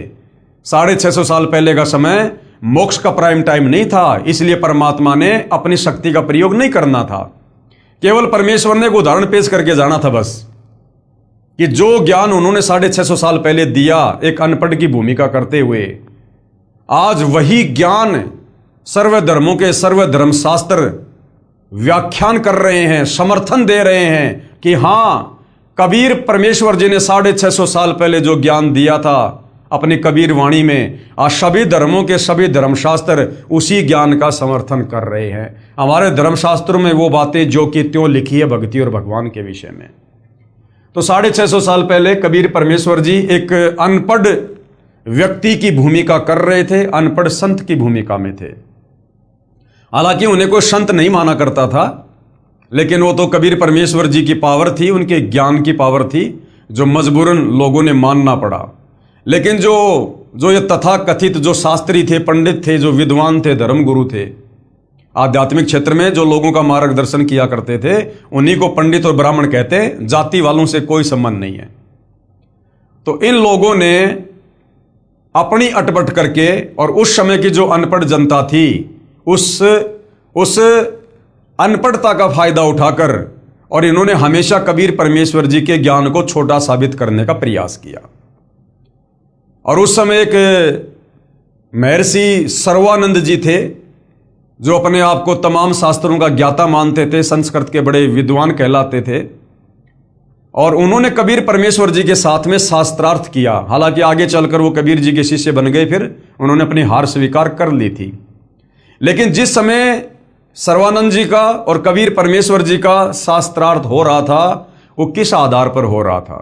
कबीर परमात्मा सत्य बात कह रहे थे और सर्वानंद जी केवल संस्कृत भाषा में ही भाषण दे रहे थे, और वहां भीड़ जो बैठी थी वो अनपढ़ लोगों की थी। तो सर्वानंद जी के मुख से धारा प्रवाह संस्कृत सुनकर और लोगों ने तालियां बजा दी कि सर्वानंद विजयी हुआ और कबीर जी पराजय हुआ। शास्त्रार्थ महर्षि सर्वानंद तथा परमेश्वर कबीर यानी कबीर देव का। एक सर्वानंद नाम के महर्षि थे, उनकी पूज्य माता श्रीमती शारदा देवी पाप कर्म फल से पीड़ित थी। अब बेटा तो महर्षि पकड़ा है, सारे शास्त्रों का विद्वान है, भक्ति और भगवान का अपने से बड़ा किसी को जानकार नहीं समझ रहा, और उसकी माता खुद अपने पाप कर्म के चलते 3 ताप का कष्ट भोग रही थी, शारीरिक पीड़ा से दुखी थी। उसने सर्व पूजाएं व जंत्र मंत्र कष्ट निवारण के लिए वर्षों किए, शारीरिक पीड़ा निवारण के लिए वैद्यों की दवाइयां भी खाई, परंतु कोई राहत नहीं मिली।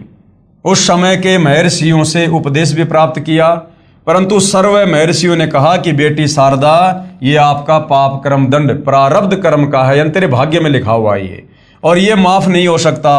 जबकि वेद कह रहे हैं कि वो परमात्मा घोर से घोर पाप कर्मों को भी क्षमा कर देता है, यदि तत्वदर्शी संत मिल जाए, शास्त्र अनुकूल साधना मिल जाए तो। और वो पंडित जी कहा करते थे कि ये तो तेरे भाग्य में लिखा हुआ, ये तो तेरे कर्म दंड प्रारब्ध का भोग है और ये क्षमा नहीं हो सकता, ये तो भोगना ही पड़ता है।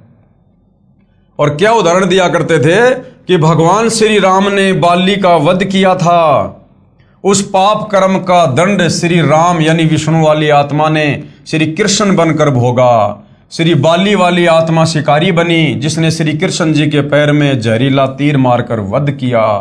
तो शारदा, तेरे को भी भोगना ही पड़ेगा।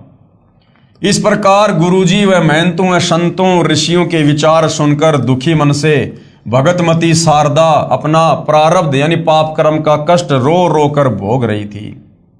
एक दिन किसी निजी रिश्तेदार के कहने पर, जो रिश्तेदार कबीर परमात्मा की शरण में आकर सुखी हो चुका था उस समय, एक दिन किसी निजी रिश्तेदार के कहने पर काशी में स्वयंभू यानी स्वयं सशरीर प्रकट हुए कबीर देव, कबीर परमेश्वर अर्थात कबीर प्रभु से उपदेश प्राप्त किया तथा उसी दिन कष्ट मुक्त हो गई। क्योंकि पवित्र यजुर्वेद अध्याय 5 मंत्र 32 में लिखा है कि कबीर अंगारी असी, अर्थात कबीर यानी कबीर अंगारी यानी पाप का शत्रु, असी मानी है। फिर इसी यजुर्वेद अध्याय 8 मंत्र 13 में लिखा है कि परमात्मा एनस एनस यानी अधर्म के भी अधर्म अर्थात पापों के भी पाप, घोर पाप को भी समाप्त कर देता है। प्रभु कबीर देव यानी कबीर परमेश्वर ने कहा, बेटी शारदा, ये सुख आपके भाग्य में नहीं था, मैंने अपने कोटे से प्रदान किया है, अपनी समर्थता से मैंने तेरे को सुखी किया है। पाप विनाशक होने का प्रमाण दिया है। आपका पुत्र महर्षि सर्वानंद जी कहा करता है कि प्रभु पाप क्षमा यानी विनाश नहीं कर सकता, तथा आप मेरे से उपदेश प्राप्त करके आत्म कल्याण करो। भगतमती शारदा ने स्वयं आए परमेश्वर कबीर प्रभु कबीर देव से उपदेश लेकर अपना कल्याण करवाया। महर्षि सर्वानंद जी को, जो भगतमती शारदा का पुत्र था, शास्त्रार्थ का बहुत ज्यादा चाव था। उसने अपने समकालीन सभी विद्वानों को शास्त्रार्थ करके पराजित कर दिया। फिर सोचा कि जन जन को कहना पड़ता है कि मैंने सर्व विद्वानों को विजय प्राप्त कर ली, क्यों न अपनी माता जी से अपना नाम सर्वाजीत रखवा लूं। सर्वानंद से सर्वाजीत, तो मेरे नाम से जग जाहिर हो जाएगा कि मैंने सभी संतों के ऊपर विजय प्राप्त कर रखी है। ये सोचकर अपनी माता श्रीमती शारदा जी के पास जाकर प्रार्थना की। कहा कि माता जी, मेरा नाम बदलकर सर्वाजीत रख दो।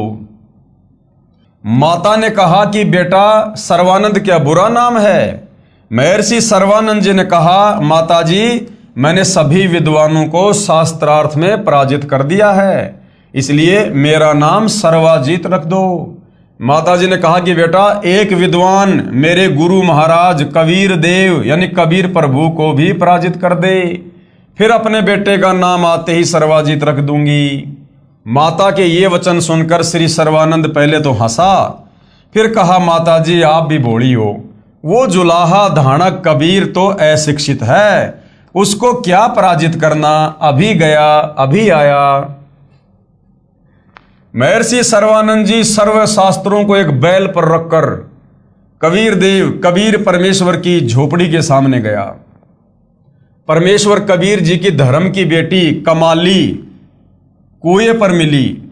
फिर द्वार पर आकर कहा, आओ महर्षि जी, यही है परमपिता कबीर का घर। श्री सर्वानंद जी ने लड़की कमाली से अपना लोटा पानी से इतना भरवाया कि यदि जरा सा जल और डालें तो बाहर निकल जाए, तथा कहा कि बेटी, ये लोटा धीरे धीरे ले जाकर कबीर को दे दे, तथा जो उत्तर दे वह मुझे बताना।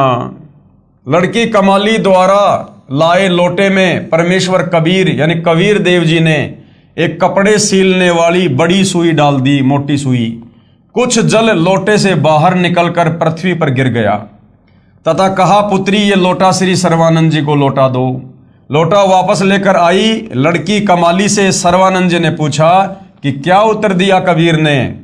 कमाली प्रभु द्वारा सुई डालने का वृतांत सुनाया। तब महर्षि सर्वानंद जी ने परम पूज्य कबीर परमेश्वर अर्थात कबीर देव से पूछा कि आपने मेरे प्रश्न का क्या उत्तर दिया? प्रभु कबीर जी ने पूछा कि आपने क्या प्रश्न किया था भाई? श्री सर्वानंद महर्षि जी ने कहा, मैंने सभी विद्वानों को शास्त्रार्थ में पराजित कर दिया है। मैंने अपनी माता जी से प्रार्थना की थी कि मेरा नाम सर्वाजीत रख दो। मेरी माता जी ने आपको पराजित करने के पश्चात मेरा नाम परिवर्तन करने को कहा है। आपके पास लोटे को पूर्ण रूपेण जल से भरकर भेजने का तात्पर्य है कि मैं ज्ञान से ऐसे परिपूर्ण हूं जैसे लोटा जल से, इसमें और जल नहीं समाएगा। अर्थात तेरा ज्ञान मेरे ऊपर कोई काम नहीं करेगा, कोई असर नहीं करेगा कबीर, इसलिए तू मेरे से ज्ञान चर्चा करने की सोच भी मत। इसमें और जल नहीं समाएगा। वह बाहर ही गिरेगा। अर्थात मेरे साथ ज्ञान चर्चा करने से कोई लाभ नहीं होगा, सीधे सीधे अपनी हार स्वीकार कर ले। आपका ज्ञान मेरे अंदर नहीं समाएगा, व्यर्थ ही थूक मत होगे, इसलिए हार लिख दो, इसी में आपका हित है।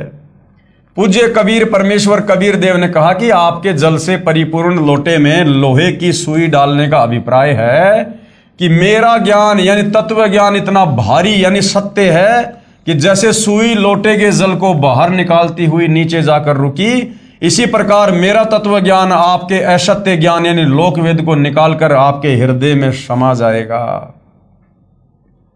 महर्षि सर्वानंद जी ने कहा प्रश्न करो, और वहां पर सारे जुलाई इकट्ठे हो गए। ओहो, आज तो पंडित जी आ गए हो।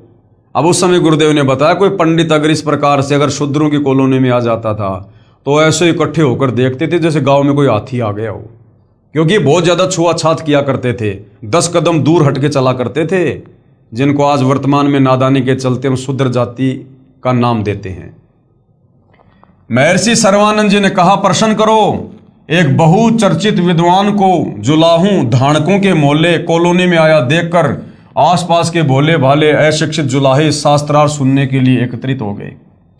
पूज्य कबीर देव जी ने प्रश्न किया। अब परमात्मा तो सबसे वही प्रश्न किया करते थे सीधी भाषा में, ताकि सुनने वालों को भी समझ में आ जाए बात कि कौन ब्रह्मा का पिता है और कौन विष्णु की माँ और शंकर का दादा कौन है, सर्वानंद दे बता। उत्तर महर्षि सर्वानंद जी का। अब उसने तो वो शिकली सुनानी शुरू कर दी, रटी रटाई बात।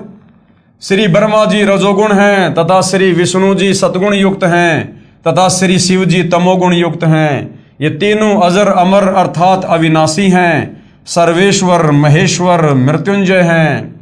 इनके माता पिता कोई नहीं, आप अज्ञानी हो। अब भाई और बहनों ध्यान देना, क्योंकि तत्व ज्ञान है, हमें अपने गुरुदेव भगवान की लेखनी भी ऑटोमेटिक समझ में आ जाएगी। तो यहां पर पूज्य गुरुदेव भगवान सतगुरु रामपाल जी ने सर्वानंद की ओर से जो उस समय उसने बोला था, जो हमें यहां लिखकर बताया, सर्वानंद ने कहा कि श्री ब्रह्मा जी तो रजोगुण हैं तथा श्री विष्णु जी सतगुण युक्त हैं तथा शिव जी तमोगुण युक्त हैं। तो भाई और बहनों, जहां तक इस तुच्छ दो कोटि के जीव की बुद्धि काम कर रही है अपने गुरुदेव के आशीर्वाद से, तो उस समय सर्वानंद ने ये नहीं कहा कि ब्रह्मा जी रजोगुण हैं, विष्णु जी सतोगुण हैं और शंकर जी तमोगुण हैं। अब ये बातें तो भाई और बहनों बार बार आप और हमारे दिलो दिमाग में डालने के लिए, ताकि हमें ब्रह्मा विष्णु महेश की वास्तविक स्थिति का ज्ञान हो, ताकि हम गीता जी अध्याय 7 श्लोक नंबर 12 से 15 को समझकर और इन देवी देवताओं की असमर्थता से परिचित हो सकें, इन शास्त्रों को समझ सकें कि वास्तव में 3 गुण क्या हैं और ये तीनों देवता एक एक गुण युक्त हैं। अन्यथा विचार करो भाई और बहनों, अगर सर्वानंद को इस बात का ज्ञान होता कि श्री ब्रह्मा जी रजोगुण है, विष्णु जी सतोगुण है और शिव जी जो है वो तमोगुण है, तो क्या गीता अध्याय 7 श्लोक नंबर 12 से 15 जिसमें तीनों गुणों की पूजा करने के लिए मना किया गया है, क्या सर्वानंद को यह बात समझ में नहीं आती? तो पूज्य गुरुदेव भगवान आप और हमें दृढ़ करने के लिए सर्वानंद की ओर से इस प्रकार की बातें यहां पर बता रहे हैं। बाकी आगे की जो बातें वो सर्वानंद ने जो कि त्यों कही, क्योंकि उसने यही सुन रखा था कि यही तीनों अजर अमर अर्थात अविनाशी हैं, सर्वेश्वर महेश्वर और मृत्युंजय हैं, इनके माता पिता कोई नहीं है। ये सारी बातें सर्वानंद ने जो कि त्यों कही। आप अज्ञानी हो, अपने शास्त्रों का ज्ञान नहीं है, ऐसे ही ऊटपटांग प्रश्न किया। सर्व उपस्थित श्रोताओं ने ताली बजाई तथा महर्षि सर्वानंद जी का समर्थन किया। अब महर्षि सर्वानंद ने तो जो समाज में लोकवेद के आधार पर ब्रह्मा विष्णु महेश भगवान बन बैठे हुए थे, जब सर्वानंद ने जनता के उन तथाकथित आधे अधूरे भगवान ब्रह्मा विष्णु महेश की प्रशंसा कर दी ना कि अजरो अमर है, मृत्युंजय है, सर्वेश्वर है, महेश्वर है, तो लोगों ने अपने भगवानों की प्रशंसा सुनकर तालियां बजा दी। पूज्य कबीर प्रभु, अब बार बार जैसे गुरुदेव यहां पर शब्द यूज कर रहे हैं कबीर देव, तो यहां बार बार गुरुदेव क्यों लिख रहे हैं? क्योंकि वेदों में सीधा सीधा ये कबीर नाम नहीं है। वेदों में परमेश्वर का नाम कबीर देव, कबीर अग्नि, ताकि हमारे दिलो दिमाग में ये बात बैठ जाए कि वेदों में कबीर परमेश्वर को कबीर देव और कबीर अग्नि करके लिखा है, ताकि वेदों के श्लोक समझाते समय आप और हमें अच्छे से समझ में आ सकें। पूज्य कबीर प्रभु यानी जिनका वैदिक नाम है कबीर देव जी ने कहा कि महर्षि जी आप श्री मद देवी भागवत पुराण के 3 स्कंद तथा श्री शिव पुराण का 6 तथा 7वां रुद्र संहिता अध्याय प्रभु को साक्षी रखकर गीता जी पर हाथ रखकर पढ़िए तथा अनुवाद सुनाइए। अब महर्षि सर्वानंद जी ने पवित्र गीता जी पर हाथ रखकर शपथ ली कि सही सही सुनाऊंगा। अब महर्षि ने तो सोचा कि जो मैंने बोल दिया बस वही लिखा इन शास्त्रों में, क्योंकि ये लोग उनको पढ़ते कम थे और अपने गुरुओं से सुने सुनाई बातों को आगे ज्यादा प्रचारित किया करते थे। पवित्र पुराणों को प्रभु कबीर यानी कबीर देव जी के कहने पर पश्चात ध्यान पूर्वक पढ़ा।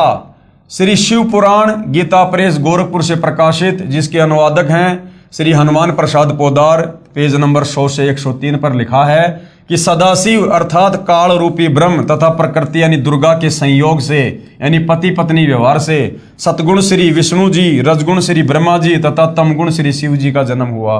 यही प्रकृति दुर्गा जो अष्टंगी कहलाती है, ये त्रिदेव जननी तीनों देवता ब्रह्मा विष्णु शिव की माता कहलाती है।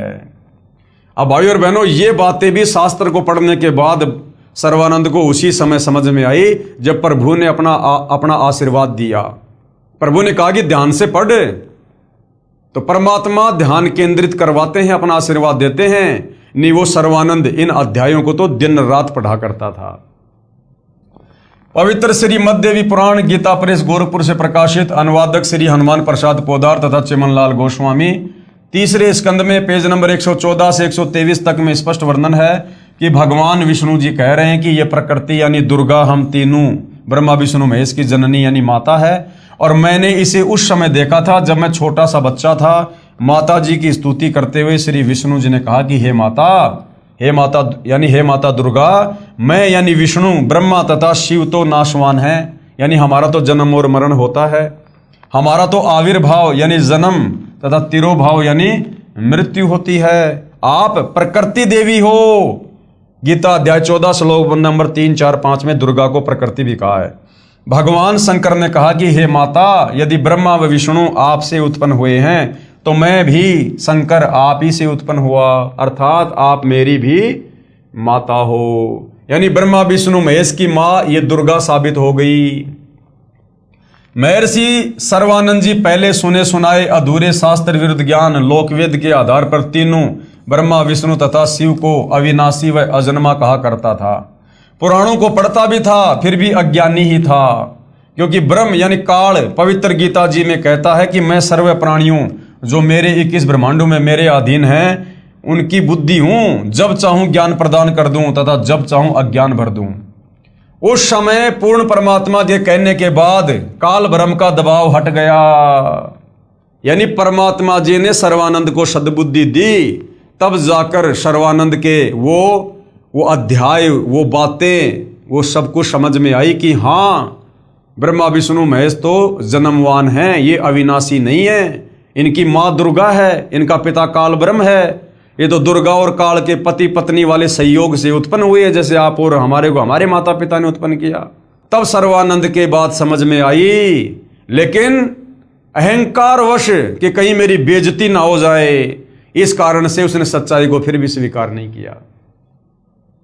उस समय पूर्ण परमात्मा के कहने के बाद काल ब्रह्म का दबाव हट गया तथा सर्वानंद जी को स्पष्ट ज्ञान हुआ। वास्तव में ऐसा ही लिखा है, परंतु मान हानि के भय से कि कहीं मेरी बेइज्जती ना हो जाए, कहा मैंने सब पढ़ लिया, ऐसा कहीं नहीं लिखा है। कबीर देव यानी कबीर परमेश्वर से कहा तू झूठा है, तू क्या जाने शास्त्रों के विषय में, हम प्रतिदिन पढ़ते हैं। फिर क्या था, सर्वानंद जी ने धारा प्रवाही संस्कृत बोलना प्रारंभ कर दिया। 20 मिनट तक कंठस्थ की हुई कोई और ही वेदवाणी बोलता रहा, पुराण नहीं सुनाया। सभी उपस्थित भोले भाले श्रोतागण जो उस संस्कृत को समझ भी नहीं रहे थे, प्रभावित होकर सर्वानंद महर्षि जी के समर्थन में वाह वाह महाज्ञानी कहने लगे। भावार्थ है कि परमेश्वर कबीर यानी कबीर देव जी को पराजित कर दिया तथा महर्षि सर्वानंद जी को विजयी घोषित कर दिया। परम पूज्य कबीर परमेश्वर कबीर देव जी ने कहा कि सर्वानंद जी, आपने पवित्र गीता जी की कसम खाई थी, वो भी भूल गए क्या? जब आप सामने लिखी शास्त्रों की सच्चाई को भी नहीं मानते हो तो मैं हारा तुम जीते। अब मूर्खों के साथ में भगवान क्या बहस करे। आप और हमें भी परमात्मा शिक्षा दे रहे हैं कि जब किसी ने तुम्हारी बात मानी नहीं तो उसके आगे हाथ जोड़ के आगे निकल लो। मूर्खों के साथ में ज्यादा बहस नहीं करनी चाहिए। भाई जिसकी जितनी बुद्धि उतना ही समाए, उसका बुरा मत मानियो, बेचारा अधिक कहां से लाए। अब गुरुदेव क्या समझा रहे हैं। एक जमींदार का बेटा 7वीं कक्षा में पढ़ता था। उसने कुछ अंग्रेजी भाषा को जान लिया था। एक दिन दोनों पिता पुत्र खेतों में बैलगाड़ी लेकर जा रहे थे। सामने से एक अंग्रेज आ रहा था। उसने बैलगाड़ी वालों से अंग्रेजी भाषा में रास्ता जानना चाहा। पिता ने अपने बेटे से कहा, बेटा ये अंग्रेज अपने आप को ज्यादा ही शिक्षित सिद्ध करना चाहता है। आप भी तो अंग्रेजी भाषा जानते हो, निकाल दे इसकी मरोड़, सुना दे अंग्रेजी बोलकर।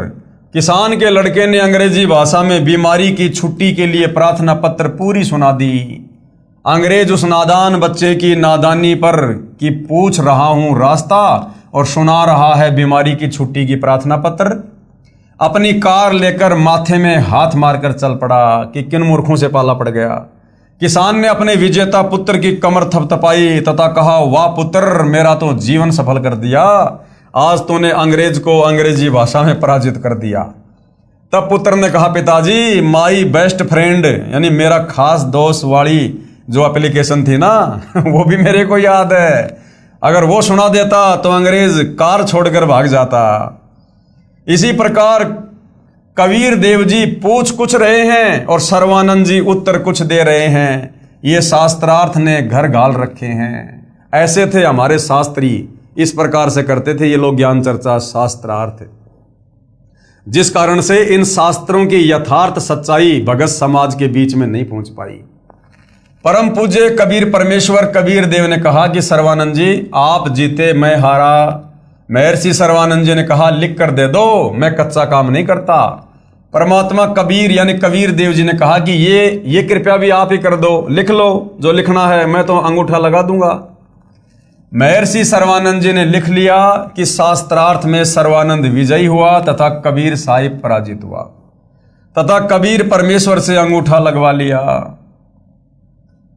अपनी माता जी के पास जाकर सर्वानंद जी ने कहा कि माता जी लो आपके गुरुदेव को पराजित करने का प्रमाण।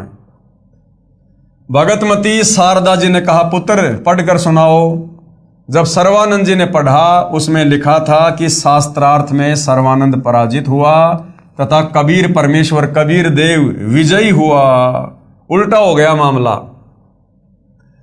सर्वानंद जी की माता जी ने कहा, पुत्र आप तो कह रहे थे कि मैं विजयी हुआ, तू तो हार कर आया है।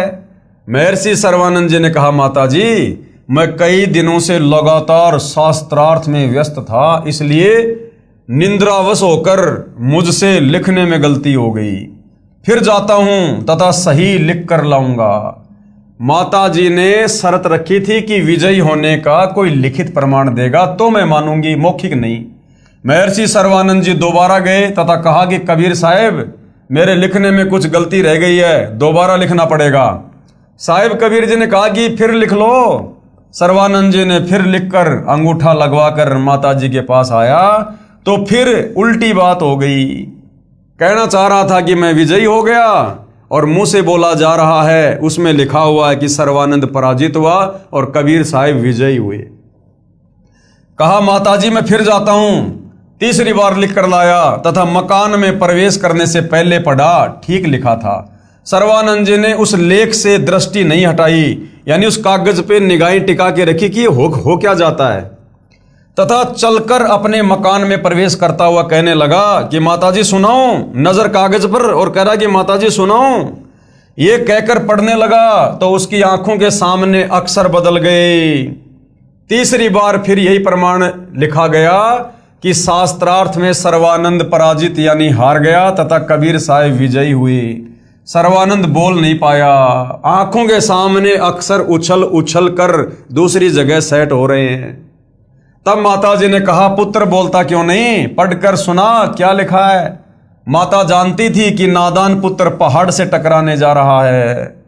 माताजी ने सर्वानंद जी से कहा कि पुत्र परमेश्वर आए हैं। अरे भगवान आया हुआ है, जाकर चरणों में गिरकर अपनी गलती की क्षमा याचना कर ले। तथा उपदेश लेकर अपना जीवन सफल कर ले। सर्वानंद जी अपनी माता जी के चरणों में गिरकर रोने लगा तथा कहा, माता जी ये तो स्वयं भगवान आए हैं, आप मेरे साथ चलो, मुझे शर्म लगती है क्योंकि मैंने वाद विवाद बहुत ज्यादा कर दिया उनके साथ। सर्वानंद जी की माता अपने पुत्र को साथ लेकर भगवान कबीर के पास गई तथा सर्वानंद जी को भी कबीर परमेश्वर से उपदेश दिलाया। तब उस महर्षि कहलाने वाले नादान प्राणी का पूर्ण परमात्मा के चरणों में आने से ही उद्धार हुआ। पूर्ण ब्रह्म कबीर परमेश्वर कबीर देव ने कहा, सर्वानंद आपने अक्षर ज्ञान के आधार पर भी शास्त्रों को नहीं समझा, क्योंकि मेरी शरण में आए बिना ब्रह्म यानी ये काल किसी की बुद्धि को पूर्ण विकसित नहीं होने देता। अब फिर पढ़ो इन्हीं पवित्र वेदों व पवित्र गीता जी तथा पवित्र पुराणों को। अब आप ब्राह्मण हो गए हो। ब्राह्मण सोई जो ब्रह्म पहचाने, विद्वान वही है जो पूर्ण परमात्मा को पहचान ले, फिर अपना कल्याण करवाए। अब क्या कह रहे हैं गुरुदेव, आज से 550 वर्ष पहले यही पवित्र वेदों, पवित्र गीता जी व पवित्र पुराणों में लिखा ज्ञान कबीर परमात्मा यानी कबीर देव जी ने अपनी साधारण वाणी में, कबीर वाणी में दिया था, जो उस समय से तथा आज तक के महर्षियों ने व्याकरण त्रुटि युक्त भाषा कहकर पढ़ना भी आवश्यक नहीं समझा, तथा कहा कि कबीर तो अज्ञानी है, इसे अक्षर ज्ञान तो है ही नहीं, ये क्या जाने संस्कृत भाषा में लिखे शास्त्रों में छुपे गूढ़ रहस्यों को। हम विद्वान हैं, जो हम कहते हैं वह सब शास्त्रों में लिखा है, तथा श्री ब्रह्मा जी, श्री विष्णु जी व श्री शिव जी के कोई माता पिता नहीं है। ये तो अजन्मा, अजर, अमर, अविनाशी तथा सर्वेश्वर महेश्वर मृत्युंजय हैं, सर्व सृष्टि रचनहार हैं और तीनों गुण युक्त हैं। आदि आदि व्याख्या ठोक कर अभी तक कहते रहे। आज वे ही पवित्र शास्त्र अपने पास हैं जिनमें तीनों प्रभु श्री ब्रह्मा जी रजगुण, श्री विष्णु जी सतगुण और श्री शिव जी तमगुण के माता पिता का स्पष्ट विवरण है कि दुर्गा इनकी माता और पिता ये काल ब्रह्म है। उस समय अपने पूर्वज अशिक्षित थे तथा शिक्षित वर्ग को शास्त्रों का पूर्ण ज्ञान नहीं था, फिर भी कबीर परमेश्वर यानी कबीर देव के द्वारा बताए सतज्ञान को जानबूझकर झुठला दिया कि कबीर झूठ कह रहा है। किसी शास्त्र में नहीं लिखा है कि श्री ब्रह्मा जी, श्री विष्णु जी व श्री शिव जी के कोई माता पिता हैं, क्योंकि गुरुदेव कह रहे हैं कि मेरी शरण में आए बिना आप कितने बड़े संस्कृत के विद्वान हैं, आप इन शास्त्रों में लिखी सच्चाई को भी नहीं समझ सकते। तुम्हारा रिमोट तत्वदर्शी संत की शरण में आए बिना काल के हाथ में है। जबकि पवित्र पुराण साक्षी हैं कि श्री ब्रह्मा जी, श्री विष्णु जी तथा श्री शिव जी का जन्म और मृत्यु होता है, ये अविनाशी नहीं है, तथा इन तीनों देवताओं की माता ये प्रकृति यानी दुर्गा है तथा इनका पिता ज्योति निरंजन यानी काल रूपी ब्रह्म है। आज सर्व समाज, बहन भाई, बालक व जवान तथा बुजुर्ग, बेटे तथा बेटी शिक्षित हैं। आज कोई ये नहीं बहका सकता कि शास्त्रों में ऐसा नहीं लिखा, जैसा कबीर परमेश्वर कबीर देव कबीर साहिब जी की अमृतवाणी में लिखा है। अमृतवाणी पूज्य कबीर परमेश्वर कबीर देव की क्या कहा करते थे परमात्मा 650 साल पहले सृष्टि रचना को सुनाकर, ब्रह्मा विष्णु महेश की जन्म और मृत्यु के बारे में, इनके माता पिता के बारे में। धर्मदास यह जग बोराना, कोई न जाने पद निर्वाणा, अब मैं तुमसे कहूँ चिताई, त्रिदेवन की उत्पत्ति भाई। त्रिदेवन यानी ब्रह्मा विष्णु महेश की उत्पत्ति। ज्ञानी सुने सो हृदय लगाई, मूर्ख सुने तो गम ना पाई, माँ अष्टंगी पिता निरंजन, वे जम दारुण वंशन अंजन। माँ अष्टंगी पिता निरंजन, अष्टंगी यानी 8 हाथ वाली, ये दुर्गा ब्रह्मा विष्णु महेश की माँ है और इनका पिता कौन है, ये ज्योति निरंजन काल रूपी ब्रह्म। पहले कीन निरंजन राई, पीछे से माया उपजाई। पहले परमात्मा ने अंडे से इस निरंजन यानी ज्योति निरंजन काल ब्रह्म की उत्पत्ति की और पीछे फिर हम सभी आत्माओं को परमात्मा ने उत्पन्न किया।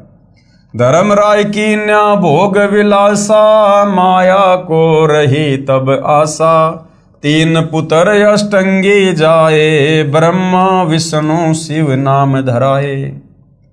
3 देव विस्तार चलाए, इनमें ये जग धोखा खाए। यानी तीनों देवताओं के माध्यम से एक ब्रह्मांड में 3 लोक की सृष्टि ये काल बलि अपने तीनों पुत्रों को एक एक गुण से युक्त करके चला रहा है, और इन्हीं तीनों देवताओं के धोखे में पूरा ये प्राणी समुदाय उलझा हुआ है, कर्म कांड वाले धोखे में। यानी सबको कर्म बंधन में बांध रखा काल ने अपने तीनों पुत्रों के माध्यम से।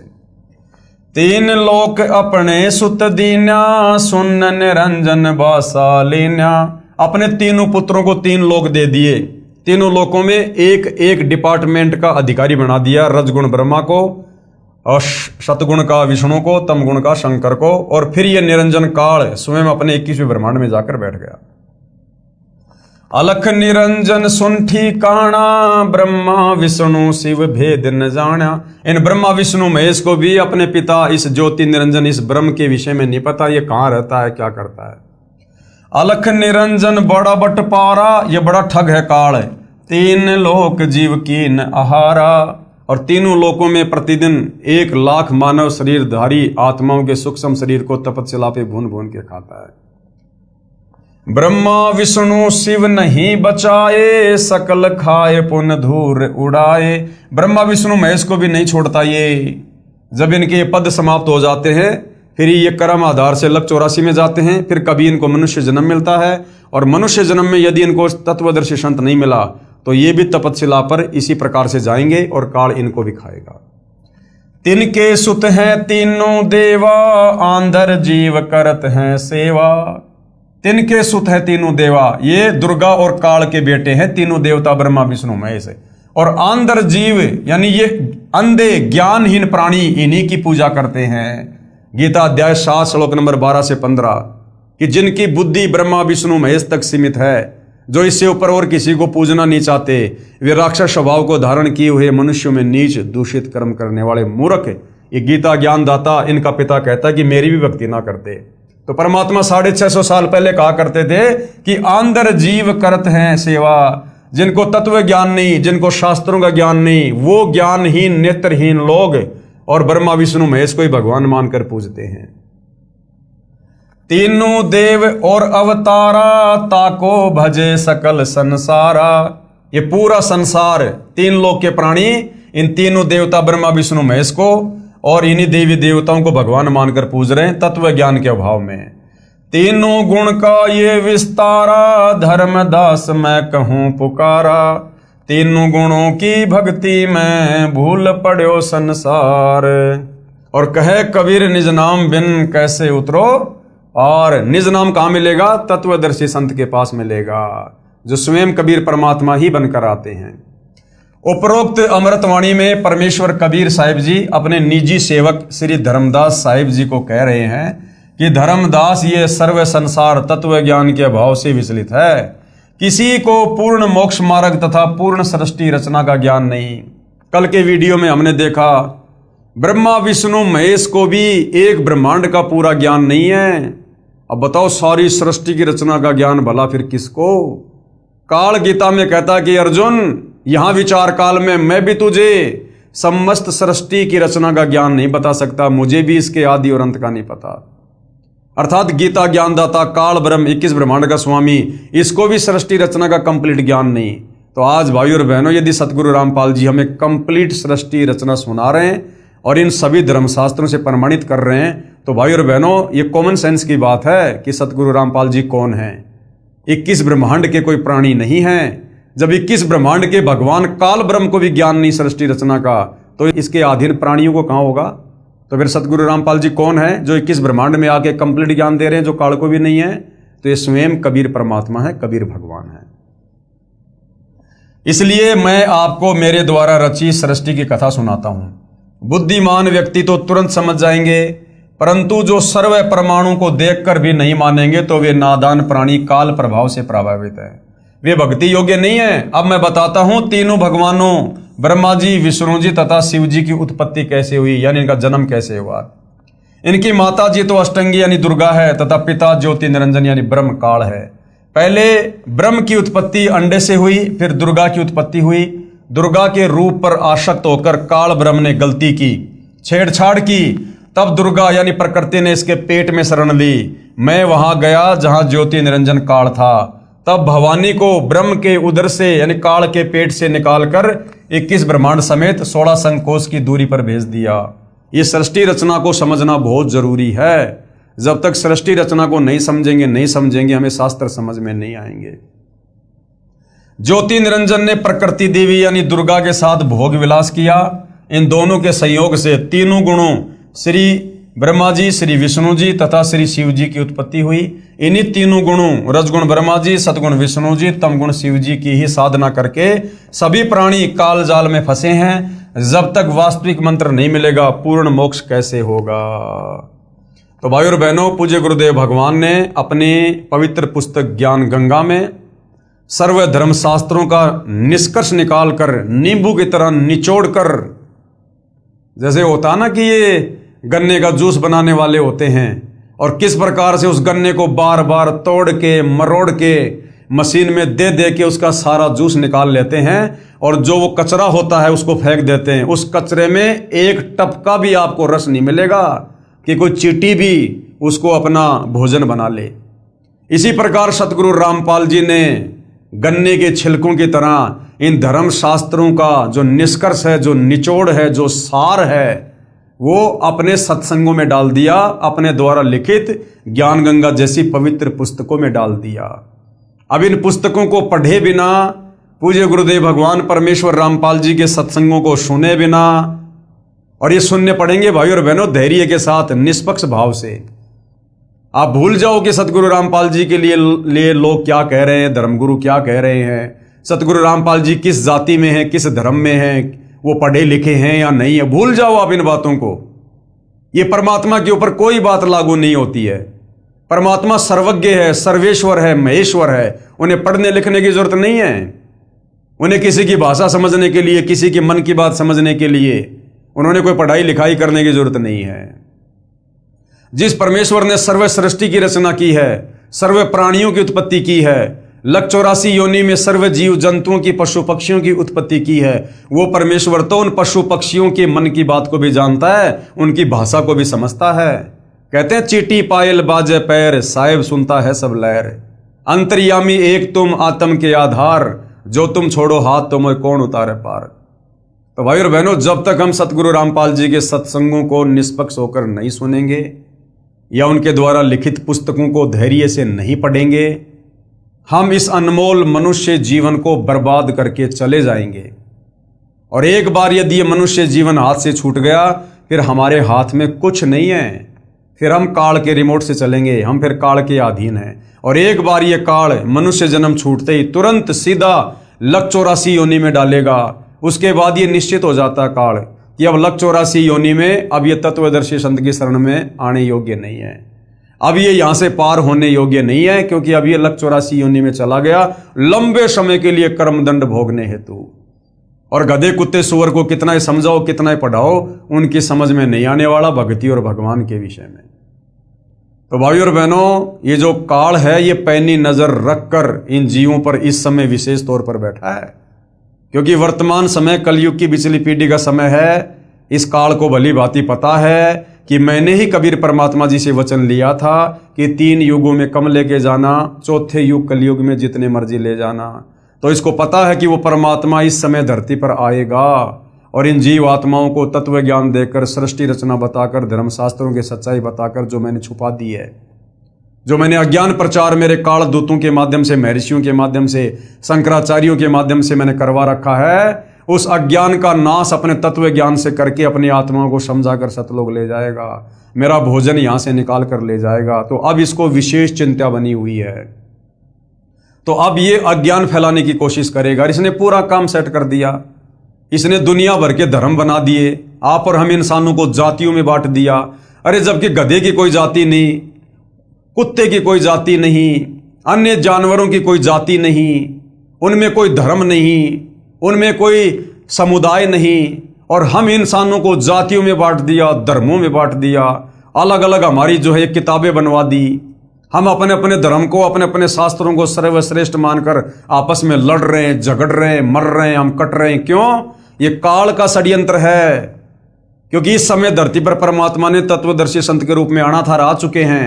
और काल चाहता था कि मैं इनको आपस में इस प्रकार बांट दूं धर्म और जातियों में, शास्त्रों में, कि ये आपस में अपने आप को ही सर्वश्रेष्ठ बताकर लड़ते रहे, झगड़ते रहे और तत्वदर्शी संत की शरण में आकर अपनी आत्मा का कल्याण ना करवा सके। तो भाइयों और बहनों, इस षड्यंत्र का भी तभी पता चलेगा जब हम जगत गुरु तत्वदर्शी सतगुरु रामपाल जी के सत्संगों को सुनेंगे। और ऐसा निर्मल ज्ञान भाइयों और बहनों, ये किसी इंसान के बस की बात है क्या? इंसान तो इनको 10 बार इनको पढ़कर भी नहीं समझ सकता। 10 बार पढ़ेगा तब कहीं जाकर ये अध्यात्म ज्ञान समझ में आने लगेगा धीरे धीरे कि हाँ, सतगुरु रामपाल जी ने किस प्रकार से सर्व धर्म शास्त्रों की यथार्थ व्याख्या करके उनका निष्कर्ष निकाल के अपने प्रवचनों में डाल रखा, अपने सत्संगों में डाल रखा है। और फिर उनकी शरण में आने के बाद जब ये आशीर्वाद देंगे, हमारा ज्ञान योग खोलेंगे, तब ये काल हमारी बुद्धि से हटेगा, तब हमें उनके ये प्रवचन, उनकी पुस्तकें असल में समझ में आएंगी। तो भाइयों और बहनों, ये 4 दिन का जीवन है। मत भूलो कि हम पहले गधे, कुत्ते, सुअर, कीट, पतंग, मक्खी, मच्छर, गंदी नाली के कीड़े अनंत करोड़ अरबों बार रह चुके हैं। और एक मनुष्य जीवन 184 योनियां भोगने के बाद मिलता है परमात्मा के आशीर्वाद से। और ये केवल परमात्मा प्राप्ति के लिए मिलता है, दूसरा इसका विशेष कोई प्रयोजन नहीं होता। बाकी तो बेटा बेटी जो भी हैं, खाना पीना, काम धंधा, व्यापार, काम, बिजनेस, ये तो अपने संस्कारवश मिलता है। लेकिन ये भक्ति परमात्मा विशेष रजा करके देता है। भक्ति कोई संस्कार से नहीं मिलती है, भक्ति तो परमात्मा स्वयं अपने आशीर्वाद से अपनी रजा करके देता है। तो ये रजा आज परमात्मा ने पूरे विश्व के मानव समाज पर छप्पड़ फाड़ कर रखी है। जिस भगवान को ढूंढते ढूंढते सतयुग, त्रेता और द्वापर बीत गया, लोग भगवान की छाया के दर्शन नहीं कर पाए, आज वो भगवान साक्षात धरती पर संत रामपाल जी के रूप में प्रकट हैं। अब बहुत सारे भाई बहन बिदक जाते हैं कि संत रामपाल जी को भगवान क्यों कह रहे हो? संत रामपाल जी तो एक इंसान है, इंसान कभी भगवान थोड़ी हो सकता है। अरे भाई, थोड़ा ठंडे दिमाग से सोचो। आदरणीय आदि शंकराचार्य जी, जिनको पूरा हिंदू समाज मानता है, आदि शंकराचार्य जी का एक श्लोक है, गुरुर ब्रह्मा गुरुर विष्णु गुरु देवो महेश्वर है। क्या कह रहे हैं शंकराचार्य जी? कि गुरुर ब्रह्मा, यानी गुरु जो है, गुरु के अंदर ब्रह्मा जी वाले गुण भी हैं। यानी जो लाभ हमें श्री ब्रह्मा जी की भक्ति से मिलेगा वो गुरु की भक्ति में है। जो लाभ हमें विष्णु की भक्ति से मिलेगा वो लाभ भी एकमात्र गुरु की पूजा करने से मिल जाएगा। और गुरुर देवो महेश्वर है, यानी जो लाभ हमें शंकर जी की भक्ति से मिलना चाहिए वो लाभ हमें एकमात्र सतगुरु की शरण में आकर उनकी भक्ति करने से मिल जाएगा। यदि आपने सच्चा गुरु बना लिया, तत्वदर्शी संत है, तो ब्रह्मा विष्णु महेश की आपने कोई अलग से भक्ति यानी इनकी पूजा करने की जरूरत नहीं है। इनकी पूजाओं का लाभ, इनकी भक्ति का लाभ अकेले जगत गुरु तत्वदर्शी संत की शरण में आने से मिल जाएगा। तो गुरुर ब्रह्मा गुरुर विष्णु गुरुर देव महेश्वर है। और फिर क्या कह रहे हैं शंकराचार्य जी? आगे शंकराचार्य जी कह रहे हैं कि गुरुर साक्षात पार ब्रह्म। गुरु ही साक्षात क्या है? पार ब्रह्म। अब पार ब्रह्म कौन है? कबीर। पार ब्रह्म कौन है? कबीर देव, कबीर जी। गुरुर साक्षात पार ब्रह्म। एक होता ब्रह्म, ब्रह्म यानी एक काल क्षर पुरुष। एक होता है कि परब्रह्म यानी अक्षर पुरुष जिसके साथ संग ब्रह्मांड है। और एक है पार ब्रह्म जिसको पूर्ण ब्रह्म भी कहते हैं, जो सबसे ऊपर है। उत्तम पुरुषतु अन्य परमात्मा इति उदारते, गीता अध्याय 15 श्लोक नंबर 17 के अनुसार। तो पार ब्रह्म की भूमिका भी कौन निभाता है? गुरु। गुरु ब्रह्मा गुरु विष्णु गुरुर देव महेश्वर है। गुरु ही साक्षात पार ब्रह्म। और तस्मै श्री गुरुवे नमः, यानी गुरु ही पार ब्रह्म यानी भगवान की, कबीर की, सारी सृष्टि के मालिक की भूमिका निभाता है। अब गुरु कौन है?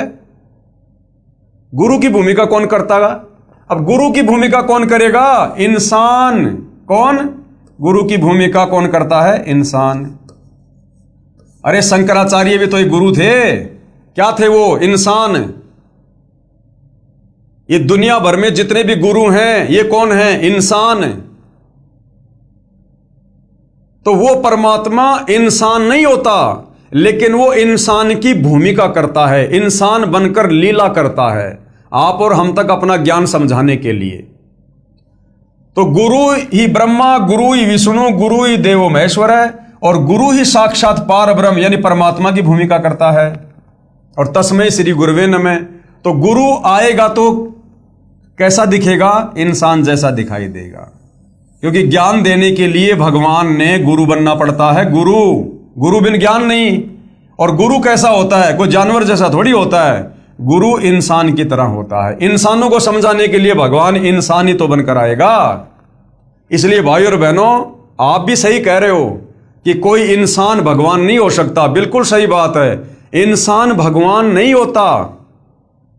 इंसान कभी भगवान नहीं हो सकता, लेकिन भगवान इंसान बनकर आप और हमें, हमारे बीच में आकर हमें यह ज्ञान समझाता है।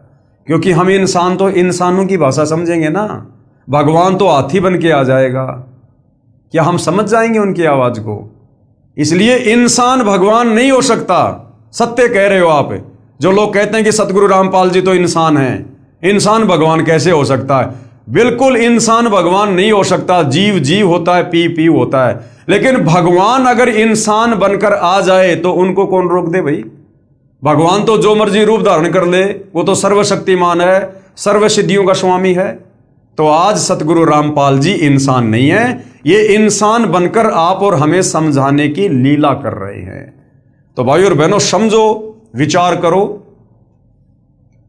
हमारे धर्मशास्त्रों की जो व्याख्या, जो यथार्थ ज्ञान, जो निष्कर्ष अपने तत्व ज्ञान आधार से सतगुरु रामपाल जी ने निकालकर परमात्मा चाहने वाली आत्माओं के समक्ष कर दिया है, खुलासा कर दिया है, सार्वजनिक हो चुका है।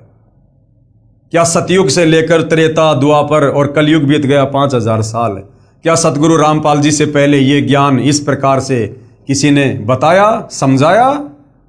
गीता जी में कौन से वो 3 मंत्र हैं? अध्याय 17 श्लोक 23, ओम तत् सत इति निर्देशे ब्रह्मण त्रिविध समर्थय।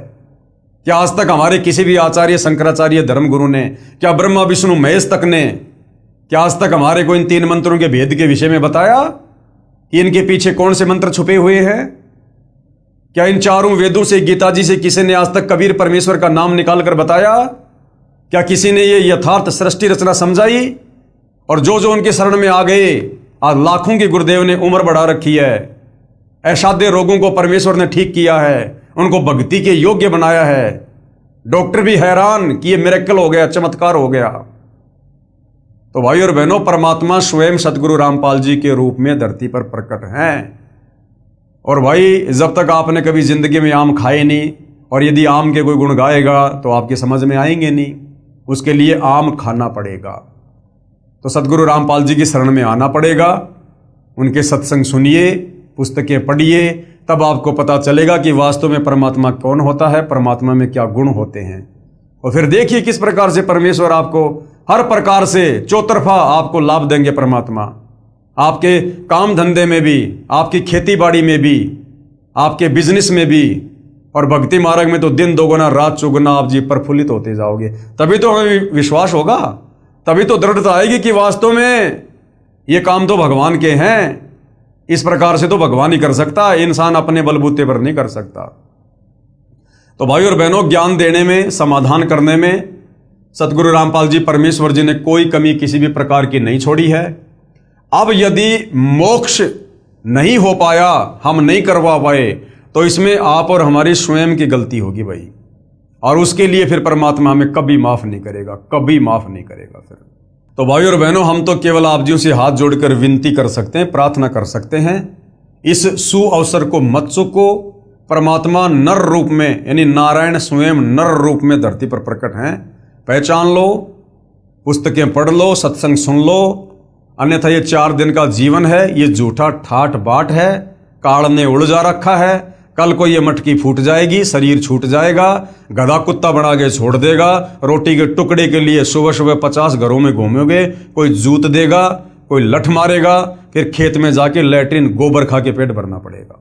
ये हाल हो जाएगी फिर। और ये हाल हमारा अनंत बार हो चुका है। आज फिर दयालु परमात्मा ने मौका दिया मनुष्य जन्म देकर, क्योंकि मनुष्य शरीर में ही हम समझ सकते हैं, आत्मचिंतन कर सकते हैं, सलाह ले सकते हैं, सलाह दे सकते हैं, विचार विमर्श कर सकते हैं, भक्ति कर सकते हैं, शास्त्रों को समझ सकते हैं। ये विशेष बुद्धि अन्य योनियों में नहीं है, इस मनुष्य योनि को छोड़कर, क्योंकि ये मनुष्य योनि केवल परमात्मा प्राप्ति के लिए परमात्मा देता है। मानव जन्म दुर्लभ है, ये मिले ना बारंबार, जैसे पेड़ से पत्ता टूट जाए वापस नहीं लगता डार। और मानव जन्म पाए के जो नहीं रटे हरि नाम, जिसने भक्ति नहीं करी, बताओ फिर जैसे कुआं जल बिना फिर बनवाया क्या काम। तो भाई और बहनों, सोचो समझो विचार करो, बहुत भयंकर शुभ अवसर है। अगर चूक गए तो फिर दंड भी बहुत भयंकर है, बहुत भयंकर। तो खाली विनती कर सकते, प्रार्थना कर सकते हैं। आज परमपिता परमेश्वर जी के आशीर्वाद से इस पवित्र ज्ञान गंगा पुस्तक के ऊपर वीडियो बनाने की श्रृंखला समाप्त हो रही है। इसके बाद कुछ भगत आत्माओं के इंटरव्यू हैं जो उन्होंने सतगुरु रामपाल जी से उपदेश प्राप्त करने के बाद भक्तों के साथ में शेयर किए हैं कि हम किस प्रकार से दुखी थे, परेशान थे, शरीर से, परिवार से, तीन ताप के कष्टों से, अपने भाग्य से, कर्मदंड से। और जैसे सतगुरु रामपाल जी की शरण में आए, आज परमेश्वर जी के आशीर्वाद से वो 16 आने स्वस्थ हैं और तन मन से परमेश्वर की भक्ति में लगे हुए हैं। तो भाई और बहनों, परमात्मा किसी का रिश्तेदार नहीं है, ये समदृष्टि है। जो इनकी मर्यादाओं में रहकर, इनके वचन में रहकर इनकी भक्ति करेगा, उन सबको परमेश्वर इसी प्रकार से स्वस्थ करते हैं और माला माल करते हैं। तो भाई और बहनों, जो प्रारब्ध के कष्ट हैं, तीन ताप के जो कष्ट हैं, उनको कोई डॉक्टर नहीं काट सकता, कोई साइंटिस्ट नहीं काट सकता, कोई जंत्र मंत्र करने वाला समाप्त नहीं कर सकता। उनको तो कबीर परमात्मा स्वयं ही धरती पर संत रूप में प्रकट होकर अपने विशेष आशीर्वाद से, भक्ति देकर अपने आशीर्वाद से काटते हैं, दूसरा कोई तरीका नहीं। और आने वाला समय दुनिया के पाप कर्म उजागर होने का समय है, भयंकर कष्टों का दौर है। अभी हम युग परिवर्तन के दौर में हैं। 2028 युग परिवर्तन का निश्चित समय है और युग परिवर्तन प्रकृति का अटल सिद्धांत है। और समय रहते यदि हम सतगुरु रामपाल जी की शरण में नहीं आए तो आने वाले समय में भयंकर रूप से पीड़ाओं के साथ अपना प्रारब्ध भोगेंगे, कोई बचा नहीं पाएगा फिर। और जितना लेट सतगुरु रामपाल जी की शरण में आओगे, उतनी लेट उस दरबार में फिर आपकी सुनवाई होगी, उतनी ही लेट। तो समझदार को संकेत ही काफ़ी होता है। तो भाई और बहनों, कल हम गुरुदेव भगवान के आशीर्वाद से फिर सेवा में हाजिर होंगे और उन तमाम भगत भाई बहनों के इंटरव्यू हम पढ़ेंगे जो परमेश्वर की शरण में आने से पहले महादुखी थे और गुरुदेव की शरण में आने के बाद किस प्रकार से वो घर आज खुशी से झूम रहे हैं, साथ में परमात्मा मिल गया, भक्ति मिल गई और आत्म कल्याण के मार्ग पर लगे हुए हैं। तो आज के वीडियो में केवल इतना ही। पूज्य गुरुदेव भगवान हम सबको आज्ञा दें, आशीर्वाद दें, सद्बुद्धि दें, हमारा मार्गदर्शन करें, हमें भ्रमने भटकने से बचाएं। बंदी छोड़ सतगुरु रामपाल जी परमेश्वर जी की जय हो।